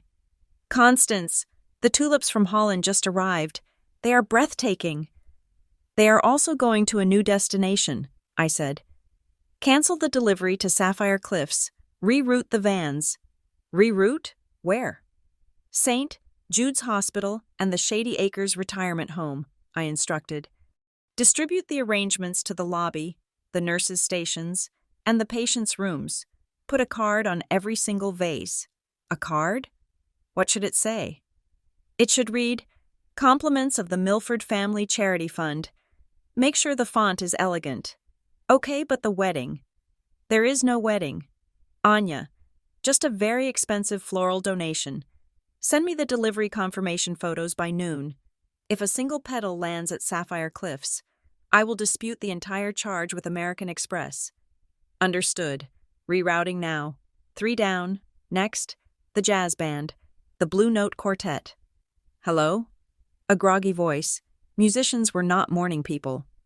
This is Constance Milford. You are booked for tomorrow night. Yeah. Hey. We are all set. Flight leaves at noon. Don't get on the plane, I said. The gig is cancelled. Whoa, lady. We have a contract. You cancel this late. You owe us the full fee plus travel. I know, I said. I am transferring the full fee plus the cancellation penalty to your account right now. You get paid to stay home. Consider it a paid vacation. Wait, seriously? We get paid to not play? Correct. Enjoy your weekend. Do not show up at the venue. If you do, you will be trespassing. You are the boss. Lady, thanks for the easiest payday of my life. 4 down. I looked at the last number. This was the most critical one. Blackstone Security. I didn't speak to a receptionist. I spoke to the commander of the detail, a man named Graves. Mr. Graves, this is Constance Milford. We need to update your mission parameters for the Sapphire Cliffs operation. Go ahead, Ms. Milford. The event is cancelled, I said. Your objective is no longer VIP protection for the wedding party. Your new objective is asset protection for the primary lessee. Clarify, Graves barked. I have leased the venue. I have cancelled the event. Therefore, anyone attempting to access the Grand Ballroom or the North Lawn tomorrow is an unauthorized intruder. Your team is to secure the perimeter. Deny access to all personnel not on the authorized list. And who is on the authorized list? No one, I said. The list is empty. No guests, no vendors, and specifically, no individuals identifying themselves as the bride or groom if they attempt to breach the perimeter. You are to treat them as trespassers. Remove them. Use standard non-lethal protocols if they become belligerent. Understood. We are shifting from event security to site lockdown. We will have a team at the main gate turning cars away. Excellent. Do not engage in conversation. Just inform them the site is closed by the owner's order. Refer all complaints to my attorney. Copy that. Initiating lockdown. I hung up. 5 down. The silence in the office was absolute. It was done. In less than 15 minutes, I had dismantled a $200,000 event. I had redirected resources, settled debts, and established a perimeter. It was efficient. It was clean. I opened my laptop for the final step. I drafted a single email. I added every single vendor contact to the BCC line. Subject: Notice of event cancellation. Milford Higgins wedding. To whom it may concern, please be advised that the event scheduled for February 1st at Sapphire Cliffs has been formally canceled by the contract holder. Constance Milford. All agreements are hereby terminated. All outstanding balances have been paid in full, including cancellation penalties. No further services are required. Any attempts to contact me personally regarding this matter will be considered harassment. All future communication must be directed to my legal counsel. Mr. Elias Vance. Contact info attached. Thank you for your professionalism. Constance Milford, C. EO, Apex Skyline Solutions. I hit send. I watched the progress bar slide across the screen. Sent. I closed the laptop. I didn't just close it. I powered it down completely. I reached for my phone. I went to the airline app. Flight confirmed. Seattle. SEA. Tamale. MLE. Class. First. Departure. 11 a.m. I had 3 hours. I stood up. I walked to the window and looked out at the city one last time. The rain was still falling, washing the streets clean. Somewhere in the suburbs, my sister was probably waking up, stretching in her silk sheets, dreaming of her big day. She had no idea that the stage she wanted to shine on had just been demolished. She had no idea that the old spinster had just pulled the plug. I felt a ghost of a smile touch my lips. It wasn't a happy smile. It was the smile of a chess player who sees checkmate 10 moves before the opponent even realizes the game has started. I grabbed my purse. I walked out of the office. I didn't say goodbye to anyone. I didn't leave a note. I got in the elevator and pressed the button for the lobby. As the doors slid shut, sealing me inside the metal box, I took a deep breath. For the first time in 32 years, I wasn't breathing for my sister. I wasn't breathing for my parents. I was breathing for me. The queen was leaving the board. Let the pawns figure out how to play without her. While I was 35,000 feet in the air, settling into the plush leather seat of a first-class cabin and sipping a glass of vintage Krug. A very different scene was unfolding 3,000 miles below. I did not need to be there to see it. I had orchestrated every beat, every silence, and every crushing blow. I knew the script by heart because I had written it. I can reconstruct the chaos of that Friday afternoon with the precision of a crime scene investigator, piecing it together from the security logs, the panicked voicemails, and the sheer inevitability of cause and effect. It began at 3 o'clock in the afternoon. The rehearsal was scheduled for 4. The sun was trying to break through the Seattle gray, casting a weak, deceptive light on the highway leading to Sapphire Cliffs. My family, ignorant and triumphant, was moving in a convoy of false security. Tiffany and Bradley were in the lead, driving a white Range Rover that Bradley had rented for the weekend, likely putting the deposit on a credit card that was already maxed out. My parents followed in their sedan, the trunk filled with favors and decorations that would never be displayed. They must have been high on the adrenaline of the imminent weekend. They were probably discussing the seating arrangements, the wine selection, and how glad they were that I had been handled. They drove past the scenic outlooks, past the winding coastal roads, and turned onto the private drive that led to the resort gates. That was where the dream ended and the foreclosure began. Usually, the gates to Sapphire Cliffs are open, welcoming guests with a view of the manicured gardens. But today, the heavy iron gates were shut. Standing in front of them were not the smiling valets in burgundy vests. Standing in front of them were 3 men from Blackstone Security. They wore tactical black uniforms, not tuxedos. Their arms were crossed. Their faces were made of stone. The Range Rover slowed to a halt. I imagined Tiffany rolled down the window, annoyed but not yet alarmed. She probably thought it was a mix-up, Or perhaps a new security measure I had paid for to keep the paparazzi away, a delusion she frequently indulged in, despite having fewer than 2,000 followers on Instagram. "Open up," she likely chirped, flashing her engagement ring. "We are here for the rehearsal. I am the bride." The lead guard, a man whose instructions I had personally verified, stepped forward. He did not smile. He did not bow.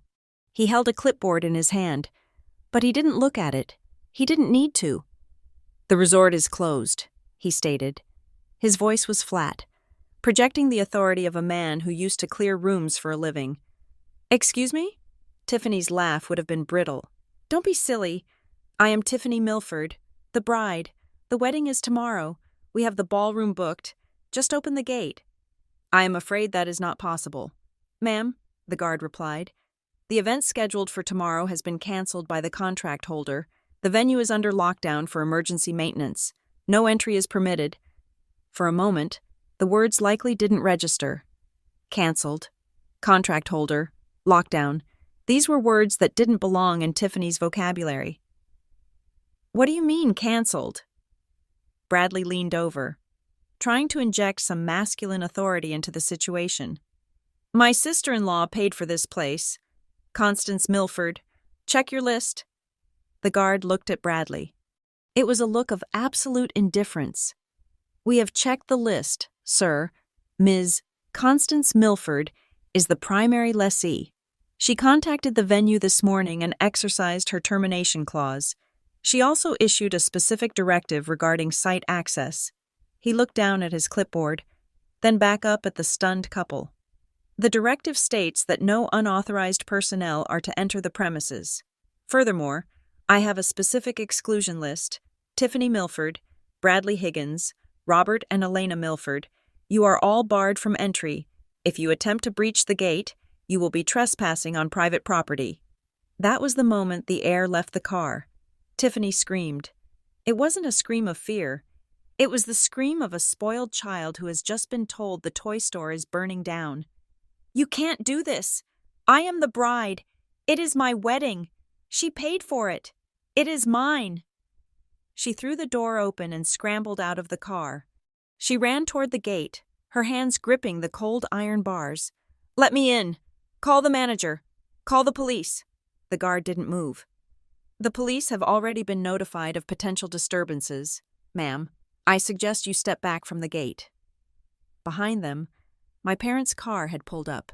My mother and father got out, confusion written on their faces. "What is going on? Why is the gate closed?" "She canceled it!" Tiffany shrieked, turning to them, her face twisting into a mask of pure panic. "Constance canceled the wedding. She locked us out." Chaos erupted.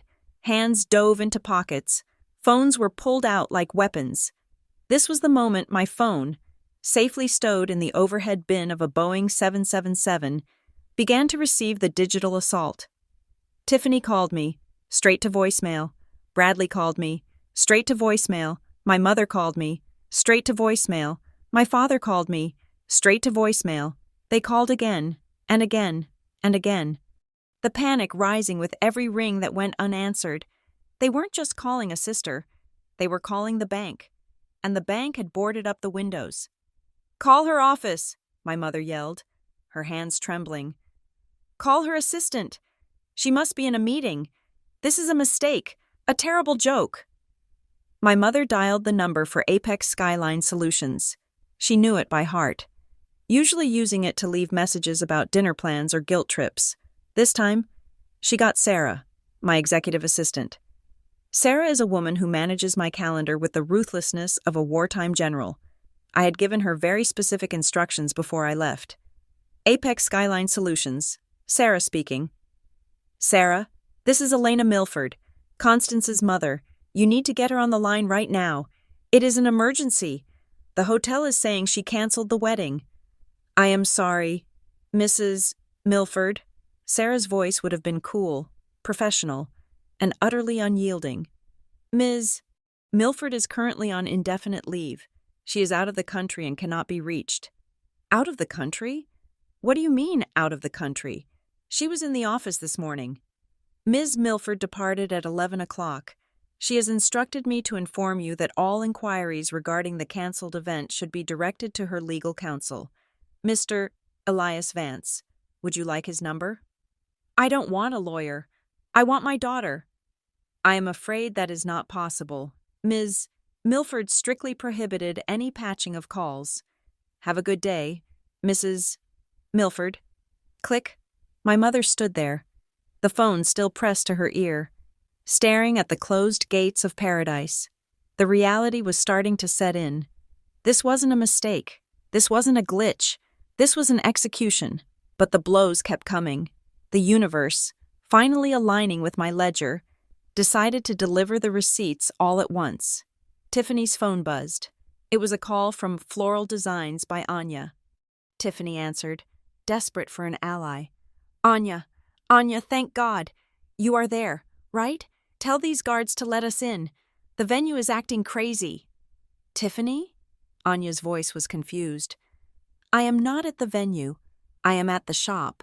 I called to let you know that the delivery has been completed as per the new instructions. New instructions? What are you talking about? The flowers go to the ballroom. No, honey. Constance called this morning. She canceled the wedding order.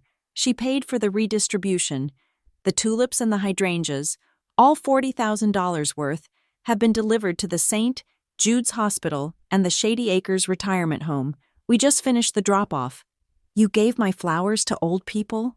Tiffany whispered, her voice trembling. It was a donation, under the Milford Family Charity Fund. It was very generous of her. I assumed you knew. Tiffany didn't answer. The color drained from her face. Her knees, weakened by the shock, gave way. She collapsed onto the wet asphalt of the driveway, her designer jeans soaking up the dirty water. She didn't faint from a medical condition. She fainted from the sheer, crushing weight of her own entitlement collapsing on top of her. Bradley dropped to his knees beside her, slapping her cheeks. Tiff, wake up! But the nightmare was digital now, and it was spreading, while Tiffany lay on the ground and my parents screamed at the security guards. The guests began to find out. I had set the automated email blast to go out at 4 o'clock, the exact time the rehearsal was supposed to start. All over Seattle and beyond, phones began to chirp. 150 guests, business partners, family friends, distant cousins, Bradley's frat brothers. Ding, ding, ding. They looked at their screens. They opened the email. Notice of cancellation. Reason: irreconcilable internal conflict within the bride's family. It was vague enough to be legal, but specific enough to be devastating. Internal conflict. It suggested drama. It suggested scandal. It suggested that the perfect image Tiffany had tried so hard to curate was a lie. Bradley's phone started blowing up next. Texts from his groomsmen. Bro, what is happening? Just got an email saying the wedding is off? We are at the airport. Do we fly or not? Dude, tell me this is a prank. Bradley looked at the phone, then at the closed gate, then at his unconscious fiancée.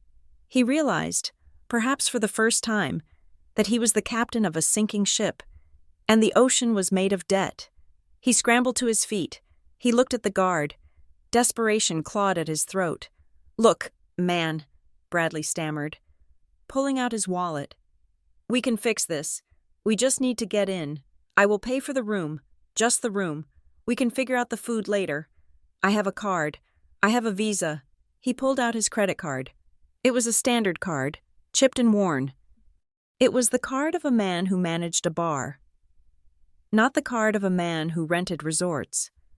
I can authorize a new booking, the guard said, his voice devoid of hope. But the previous contract is void. You would need to pay the full rack rate for the ballroom rental immediately to secure access. That is $45,000 due up front. 45, Bradley choked. Just run the card. I will sort it out with the bank later. The guard took the card. He pulled out a mobile terminal. He swiped it. The machine beeped, a harsh, dissonant sound that cut through the rain. Declined. Insufficient funds or daily limit exceeded, the guard stated, handing the card back like it was a piece of trash. Bradley stared at the plastic rectangle. He didn't have $45,000. He probably didn't have $4,000. He was a man who lived on the margins of my generosity. And without me, he was insolvent. My father stepped up, his face red with exertion. "Here, use mine." He thrust his card forward. The guard swiped it. Declined. My father's face went pale. He had forgotten that I had access to his financial overview. I hadn't frozen his card. But I knew his limit. He had spent most of his available credit on the rehearsal dinner suits and the deposit for the honeymoon suite, money he expected me to reimburse him for next week. He was tapped out. They stood there, the four of them, Tiffany, weeping in the mud, Bradley, staring at a declined credit card, my parents, realizing that their authority ended exactly where my bank account began. The rain started to fall harder, a cold, relentless drizzle that soaked through their clothes. The majestic iron gates of Sapphire Cliff stood immovable, a barrier between their fantasy and their reality. Inside, the ballroom was dark. The kitchen was empty. The band was at home. Outside, the family was alone. They had wanted a wedding without Constance. They had wanted the stage to themselves so I wouldn't outshine them. And now, they had exactly what they wanted. They were the center of attention. They were alone on the stage. But there was no audience. There were no lights. And the curtain had fallen on their heads before the first act had even begun. As the security guard turned his back on them and walked back to his heated booth, leaving them shivering in the driveway, the total collapse was complete. The empire of illusion they had built on my shoulders had crumbled the moment I shrugged. And I was ordering another glass of champagne, watching the clouds beneath me, flying toward the sun. The layover in Doha was 6 hours long, a necessary pause in the opulent Al Morjan business lounge before the final leg of my journey to the Maldives. The air conditioning was set to a crisp 68 degrees, a stark contrast to the humidity of the tarmac outside.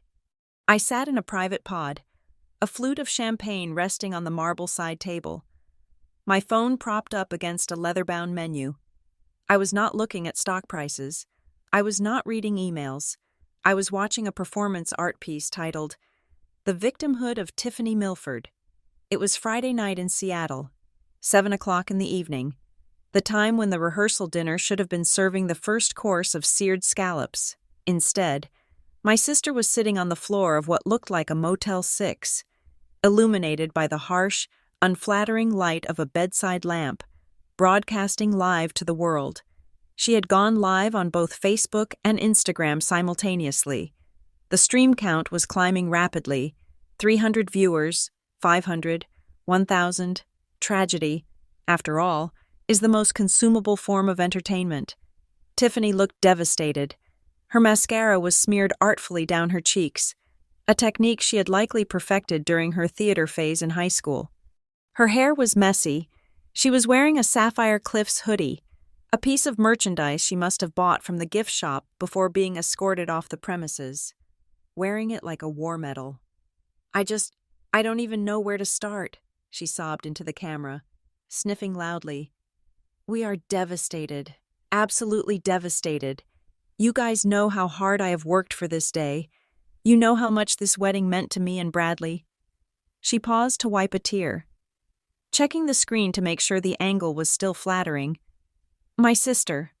She choked out the word. "Constance. She has always been jealous of me. I hate to say it, but it is true.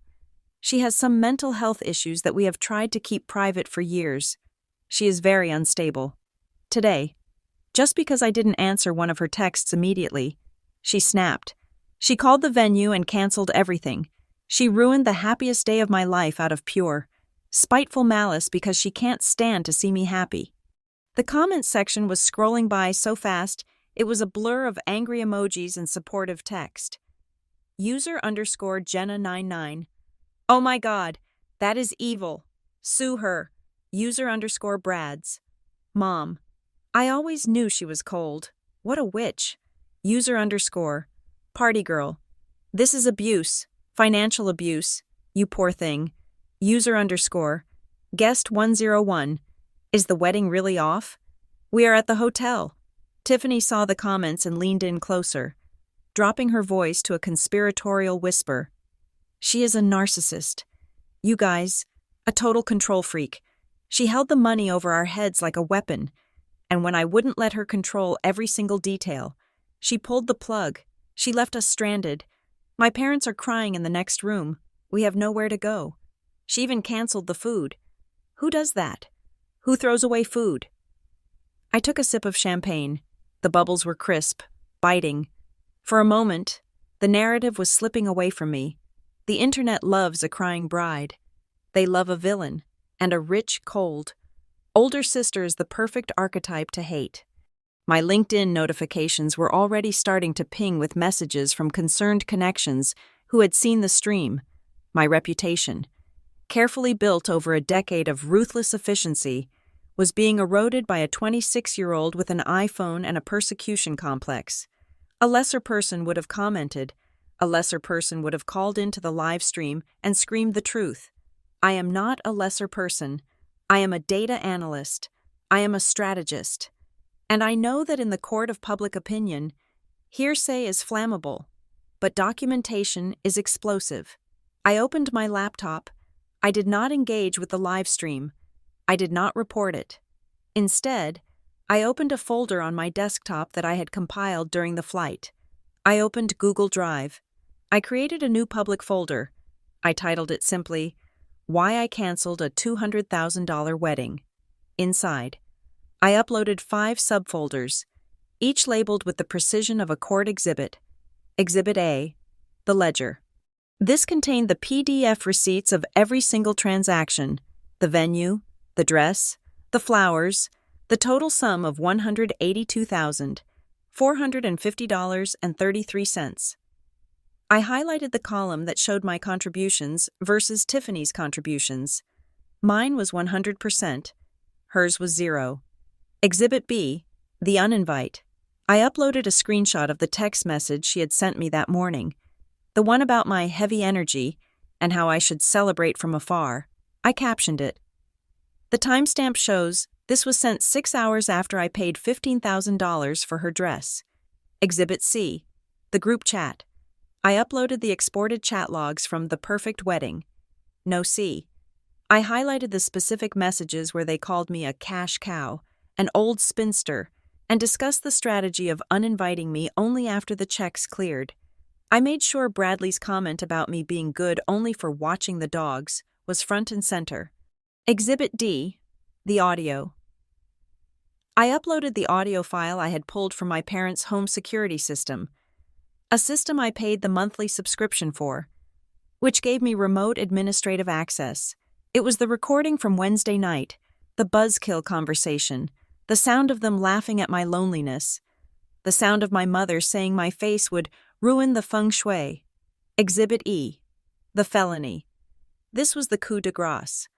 I uploaded the side-by-side comparison of my actual signature versus the forged signature on the $12,000 wine upgrade contract. I attached a brief legal note explaining that forgery of a financial document exceeding $10,000 is a Class B felony in the state of Washington. I set the permission to public. Anyone with the link can view. I went to my personal Facebook page, which had been dormant for years. I went to my LinkedIn profile. I went to the Instagram account I rarely used. I posted the link with a single sentence of caption. I am not mentally unstable. I am simply a landlord who evicted a tenant for non-payment. Breach of contract and fraud. Here are the receipts. Judge for yourself. I hit post. Then, I sat back and hit refresh. The internet is a fickle beast.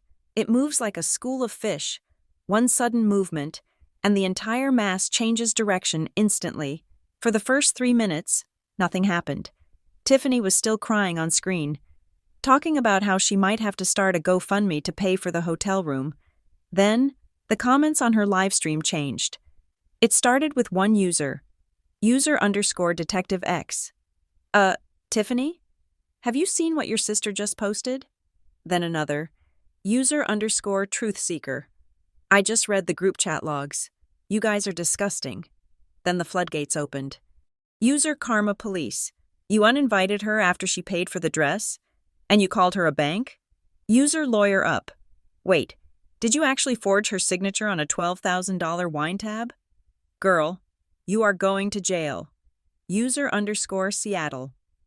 Native. I cannot believe you mocked her for being single while living off her money. The audacity is insane. On the screen, Tiffany paused. She saw the shift. Her eyes darted from side to side. What?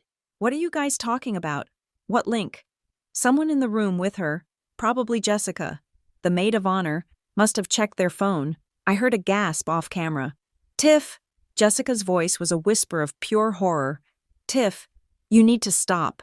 She posted everything. She posted the group chat. She posted the recording from the house. Tiffany's face went pale. The poor victim mask cracked, revealing the terrified grifter underneath. What recording? That is illegal. She can't do that. User_legal eagle. Actually, in Washington, if it is in a common area of a home she pays for and manages security for, there is an expectation of consent. You are cooked. The viewer count on her stream skyrocketed, but the sympathy had evaporated. It was now a public stoning. User_guest list. I was supposed to be at table 5. After reading what you said about your sister, I am glad it is cancelled. You don't deserve a wedding. User_Apex client. I work with Constance. She is the most professional woman I know. You people are parasites. That comment was the one that made me smile. My business reputation wasn't just safe, it was being bolstered. I was being viewed not as a cruel sister, but as a no-nonsense executive who refused to be scammed. But the real knife twist, the one I had saved for Bradley, was buried in Exhibit C. In the chaos of the group chat logs, I had highlighted a specific exchange between Bradley and his brother, Mike, which I had found in a side thread on the family cloud. Bradley. Man, I don't even want to get married yet, but Tiff is pushing for it, and her sister is paying for everything. Once we are hitched, I can probably get Connie to invest in my bar idea. Tiff is kind of a fool. She believes anything I say, but the sister is the golden goose. I just have to tolerate the brat to get to the bank. I watched the live stream as Bradley, who must have been reading the files on his own phone, suddenly walked into the frame behind Tiffany. He looked sick. Tiffany was reading the comments on another phone. She stopped. Her eyes went wide. She must have reached the part about the fool. She turned around. She looked at Bradley. The camera was still rolling. You called me a brat? She screeched. Her voice wasn't the sad, breathy voice she had been using for the audience. It was her real voice, shrill and demanding. You told Mike you are only marrying me to get to Connie's money? Babe, no. That is taken out of context, Bradley stammered, holding up his hands. She doctored it. You know she's crazy. It is a screenshot from your iCloud backup, Tiffany screamed. She stood up, forgetting the camera, forgetting the audience. She shoved Bradley. You said you loved me. You said I was your soulmate. I do, Bradley yelled back. But you are the one who told me to be nice to Connie so we could get the house down payment. This was your plan too. I never called her a golden goose. You are using me. Using you? Bradley laughed, a bitter, ugly sound. What do you have to use, Tiff? You don't have a job? You don't have money. Your sister owns the car you drove here in. Without her, you are nothing. The live stream cut to black. I assumed Tiffany smashed the phone. Or perhaps the battery finally died of exhaustion. It didn't matter. The world had seen it. The world had heard it. I refreshed my browser one last time. My post had been shared 4,000 times in 20 minutes. The hashtag Team Constance was trending in Seattle. My inbox was filling up, but it wasn't hate mail anymore. From Robert Milford, Dad. Subject, please take it down, Connie. Please, you are ruining us. Bradley's parents just called. They are pulling out of the rehearsal dinner payment because they saw the post. We are going to be sued. Please, have mercy. From Elias Vance. Subject, you are terrifying, Connie. I just saw the drop. Remind me never to cross you. Also, The district attorney's office actually just called me. They saw the forgery exhibit. They are asking if you want to press formal charges or if this is a civil matter. Call me when you land.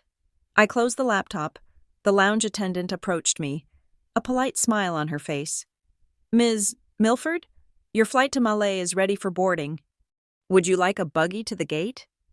Yes, I said, standing up and smoothing my skirt. I believe I would. I picked up my bag. I felt lighter than air. I had not just canceled a wedding, I had performed an exorcism. I had purged the demons of guilt, obligation, and manipulation that had haunted me for decades. I had exposed the truth, and the truth had set me free. Tiffany and Bradley were likely screaming at each other in a cheap motel room, their relationship incinerated by the very greed that had brought them together. My parents were likely frantically trying to delete their digital footprints, realizing too late that the internet is written in ink. And I was going to a private island where the only ice I would encounter would be in my drink. I walked toward the gate, my heels clicking on the polished floor. I didn't look at my phone again. The battery was at 80%. But as far as I was concerned, the show was over. The critics had spoken, and the reviews were in. The villain of the story wasn't the woman who signed the checks. It was the people who tried to bounce them. Saturday arrived with a cruelty that was almost poetic. In Seattle, I knew the sky was a bruised shade of charcoal, weeping a relentless, freezing drizzle that soaked into the bones. It was the kind of weather that demanded indoor heating and comfort food. But here, on the private atoll in the Maldives, where I currently lay on a teak lounge chair, the sky was a color for which there is no adequate name in the English language. It was a blue so profound, so limitless, that it felt like looking into eternity. I took a sip of my cocktail. It was a spicy margarita, rimmed with pink Himalayan salt. I adjusted my sunglasses and looked at my phone. I had turned off the ringer, but I had not turned off the data. I was not checking for work emails or emergency alerts. I was checking the scoreboard. It was 6 o'clock in the evening, Pacific Standard Time. This was the witching hour. This was the exact moment when, in a parallel universe where I was still a doormat, I would be standing in the back of the grand ballroom at Sapphire Cliffs. I would be wearing a dress that my mother had approved because it wasn't too flashy. I would be watching my sister walk down an aisle lined with imported orchids that I had paid for, towards a man whose suit I had bought, to exchange vows that were likely plagiarized from a Pinterest board. But in this universe, the one where I had finally balanced the ledger, there was no music, there were no orchids, and there was certainly no wedding. I swiped open the dossier Elias had forwarded to me. He called it the post-mortem. I called it the receipt. The report painted a picture of desolation that was Shakespearean in its tragedy and slapstick in its execution. Tiffany was not standing at an altar. She was sitting on the beige polyester carpet of a short-term rental apartment in Bellevue. Since the resort had evicted them and their credit cards were declined at every decent hotel in the city, they had been forced to retreat to an Airbnb that Bradley's cousin had hastily secured for them. It was a one-bedroom unit with fluorescent lighting and a view of a dumpster. And yet, Tiffany was wearing the dress. The absurdity of it made me laugh aloud, startling a passing heron. She was sitting in that dingy, cramped living room, wearing the $15,000 custom Vera Wang gown. Why? Because she had technically bought it. It was the one asset she held title to, and she was clinging to it like a life raft. According to the social media screenshots Elias had sent, she had tried to live stream again an hour ago. She sat there, the massive silk skirt billowing out and crushing against the cheap IKEA furniture, weeping into her hands. But this time, the comment section was disabled. The internet had turned on her with the ferocity of a starving pack of wolves every time she tried to speak. The angry emojis flooded the screen until she had to shut it down. She was a queen without a kingdom, ruling over a domain of dust mites and dry wall. Meanwhile, my parents were attempting a salvage operation that was doomed before it began. My mother, unable to accept that the social event of the season had become a non-event, had spent the morning frantically calling every restaurant in a 20-mile radius. She wanted to host a reception to save face. She wanted to prove that the Milford family was still standing. She eventually found a place, the Rusty Anchor. It was a mid-range seafood buffet near the airport that smelled perpetually of old fryer oil and regret.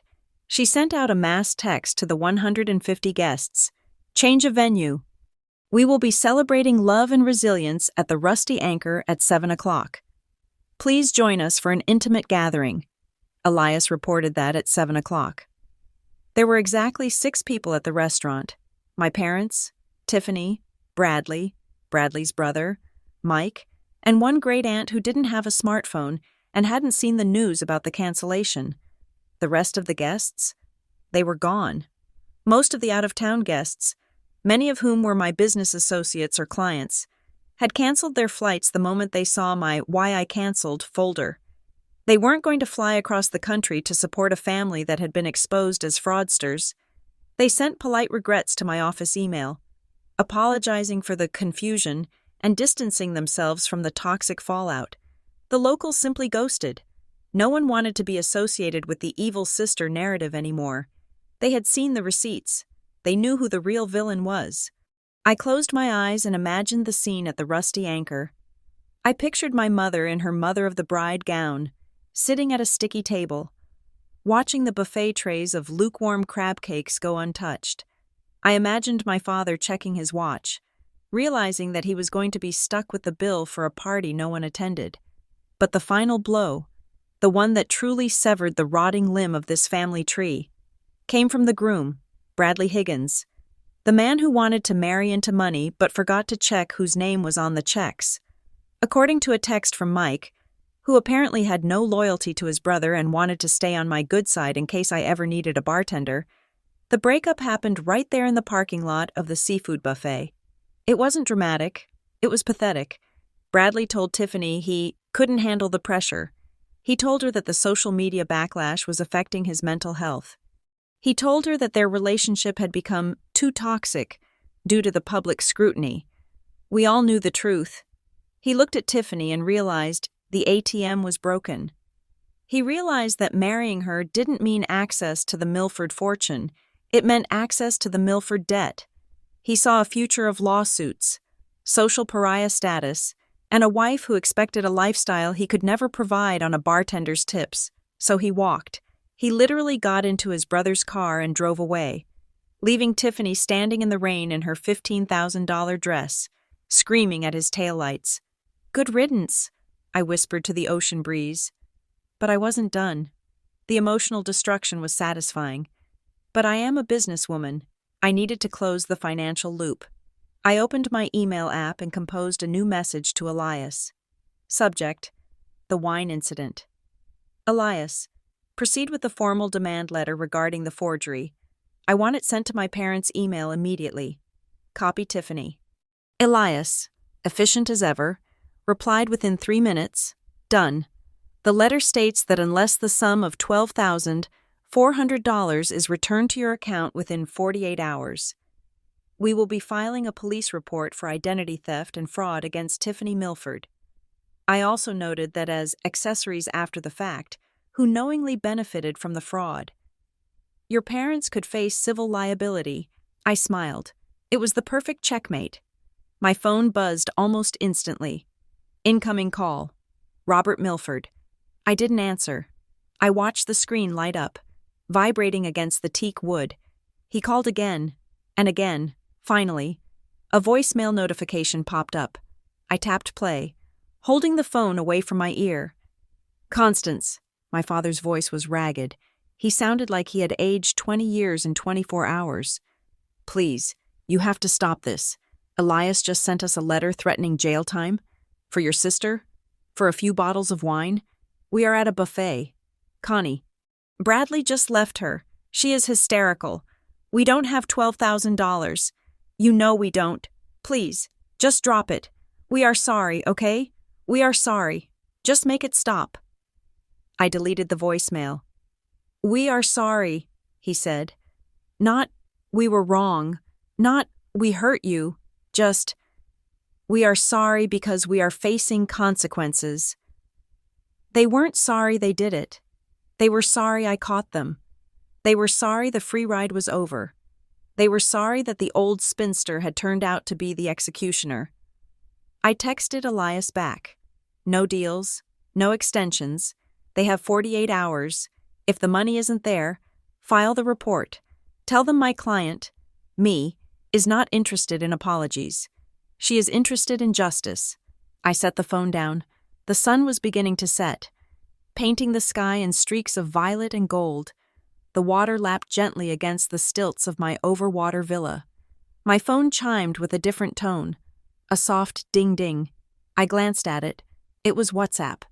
Messages were trickling in from the peripheral family members, the aunts and cousins who had sat silently by for years while my parents belittled me, the ones who had laughed at the jokes about my baldness. Aunt Linda, Connie, honey, I just saw everything online.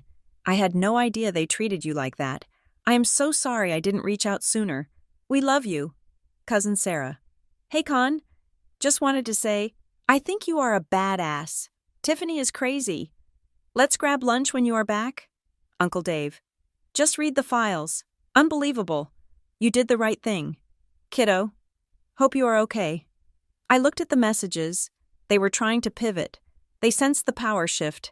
They realized that the golden child Tiffany was now a liability, and the black sheep Constance was the one holding the keys to the kingdom. They wanted to be on the winning side. I didn't reply. I didn't type thanks or I appreciate it. I opened each message. I let the blue double check marks appear. Seen, seen, seen. I left them on red. Silence, I had learned, was the ultimate power move.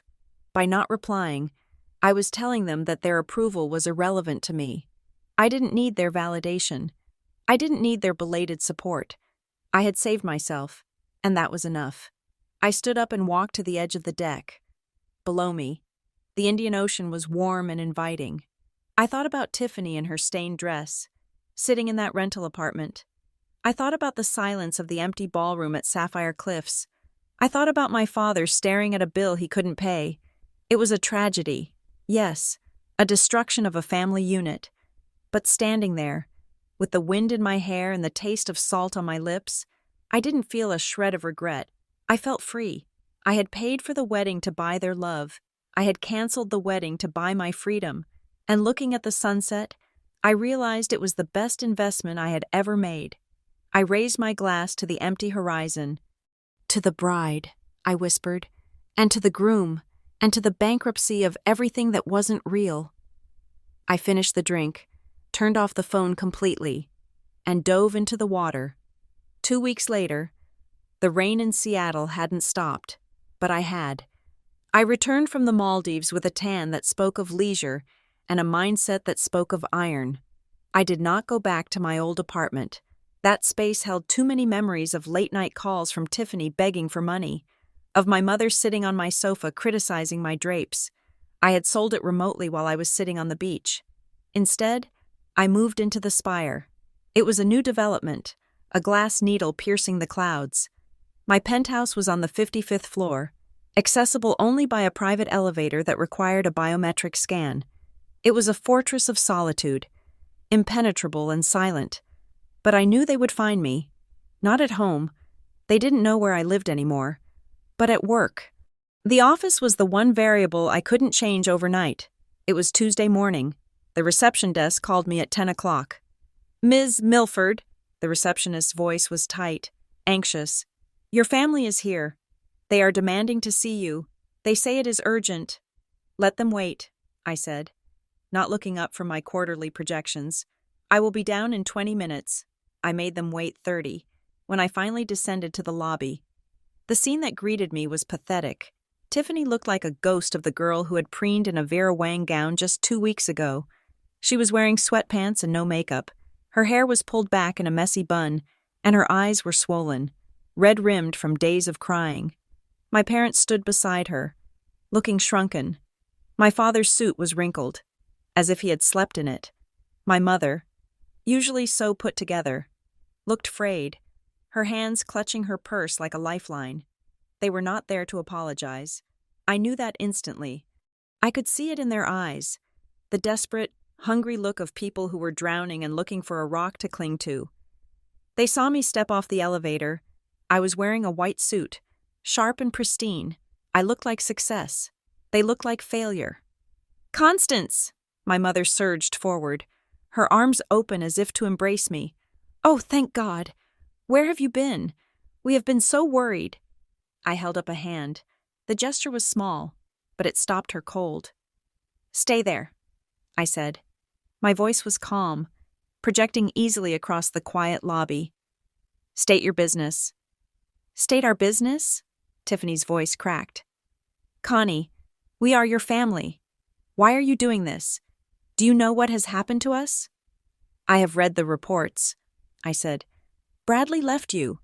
You were evicted from the apartment because you couldn't pay the rent without my co-signature, and the district attorney is reviewing the fraud case regarding the wine contract. That is why we are here," my father pleaded, stepping forward. "You have to stop the lawyers. Connie, please, they are talking about criminal charges. Tiff, she can't go to jail. She is just a kid." "She is 26, I corrected. "And she committed a felony." "It was just wine," Tiffany screamed, her voice echoing off the marble walls. "I just wanted nice wine. Why do you care? You have millions. You're so selfish." "Selfish," I repeated the word, tasting it. "You uninvited me to a wedding I paid for because my energy was too heavy. You mocked me behind my back while spending my money. And when I stopped paying, you called me selfish." I looked at the receptionist and the 2 security guards standing by the door. They were watching, silent witnesses to the final act. "I didn't come down here to negotiate," I said, reaching into my blazer pocket. "I came down here to deliver this." I pulled out a thick, cream-colored envelope. I held it out. My father reached for it, hope flickering in his eyes. He probably thought it was a check. He probably thought I had caved, that the guilt had finally worked its magic. He tore it open. He pulled out the document. It wasn't a check. "A restraining order?" he whispered, staring at the legal header. "It is temporary," I said. "But if you come to my office, my home, or attempt to contact my clients again, I will make it permanent, and I will press for the maximum penalty for harassment." "You can't do this," my mother sobbed. "We are your blood." "Blood is biology," I said. "Love is action, and your actions have proven that you don't love me. You love what I can provide for you." Tiffany stepped forward, tears streaming down her face. "But we are family, Connie. Families fight. Families forgive. You can't just throw us away like trash." I looked at her, really looked at her. I saw the sister I had protected on the playground. I saw the sister I had tutored. I saw the sister I had bought a wedding dress for. And then I saw the sister who had laughed while her friends called me a spinster. "We are not family, Tiffany," I said, my voice dropping to a register of absolute finality. "We are bad business partners, and I have just liquidated the partnership." "I hate you," she screamed. "I hate you. You are a cold, heartless bitch." "Maybe," I said, "but I am a debt-free bitch." I turned to the security guards. "Escort them out. If they return, call the police immediately." "Constance, please," my father yelled as the guards moved in. "We have nowhere to go. The debts are piling up. The cancellation fees." I stopped. I didn't turn around fully. I just looked over my shoulder. "I paid for the wedding to prove I loved you," I said. "I canceled the wedding to prove I loved myself more. Do not contact me until every cent you stole is repaid. And even then, don't call." I turned back to the elevator. "Connie?" my mother screamed. "Connie, come back." I pressed the button. The doors slid open. I stepped inside. I turned to face them one last time. The guards were herding them toward the revolving doors. Tiffany was kicking and screaming. My parents were weeping. Broken figures in the morning light. They looked small. They looked insignificant. I looked at my reflection in the mirrored wall of the elevator. I saw a woman in a white suit. I saw lines of fatigue around her eyes. But I also saw something else. I saw peace. I was alone in the elevator. I would be alone in my penthouse tonight. I would eat dinner alone. But for the first time in my life, I wasn't lonely. I was free. The doors slid shut, cutting off the sound of their screams, sealing me in the quiet. Upward moving box. I pressed the button for the 55th floor. Going up, the screen faded to black. Thank you so much for listening to this story on Sunday Drama Stories. I would love to know where you are tuning in from today.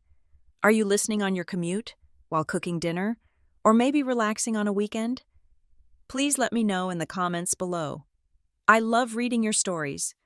If you enjoyed this tale of revenge and liberation, please hit that like button, subscribe to the channel, and smash the hype button to help this video reach more people who need a little reminder to value themselves.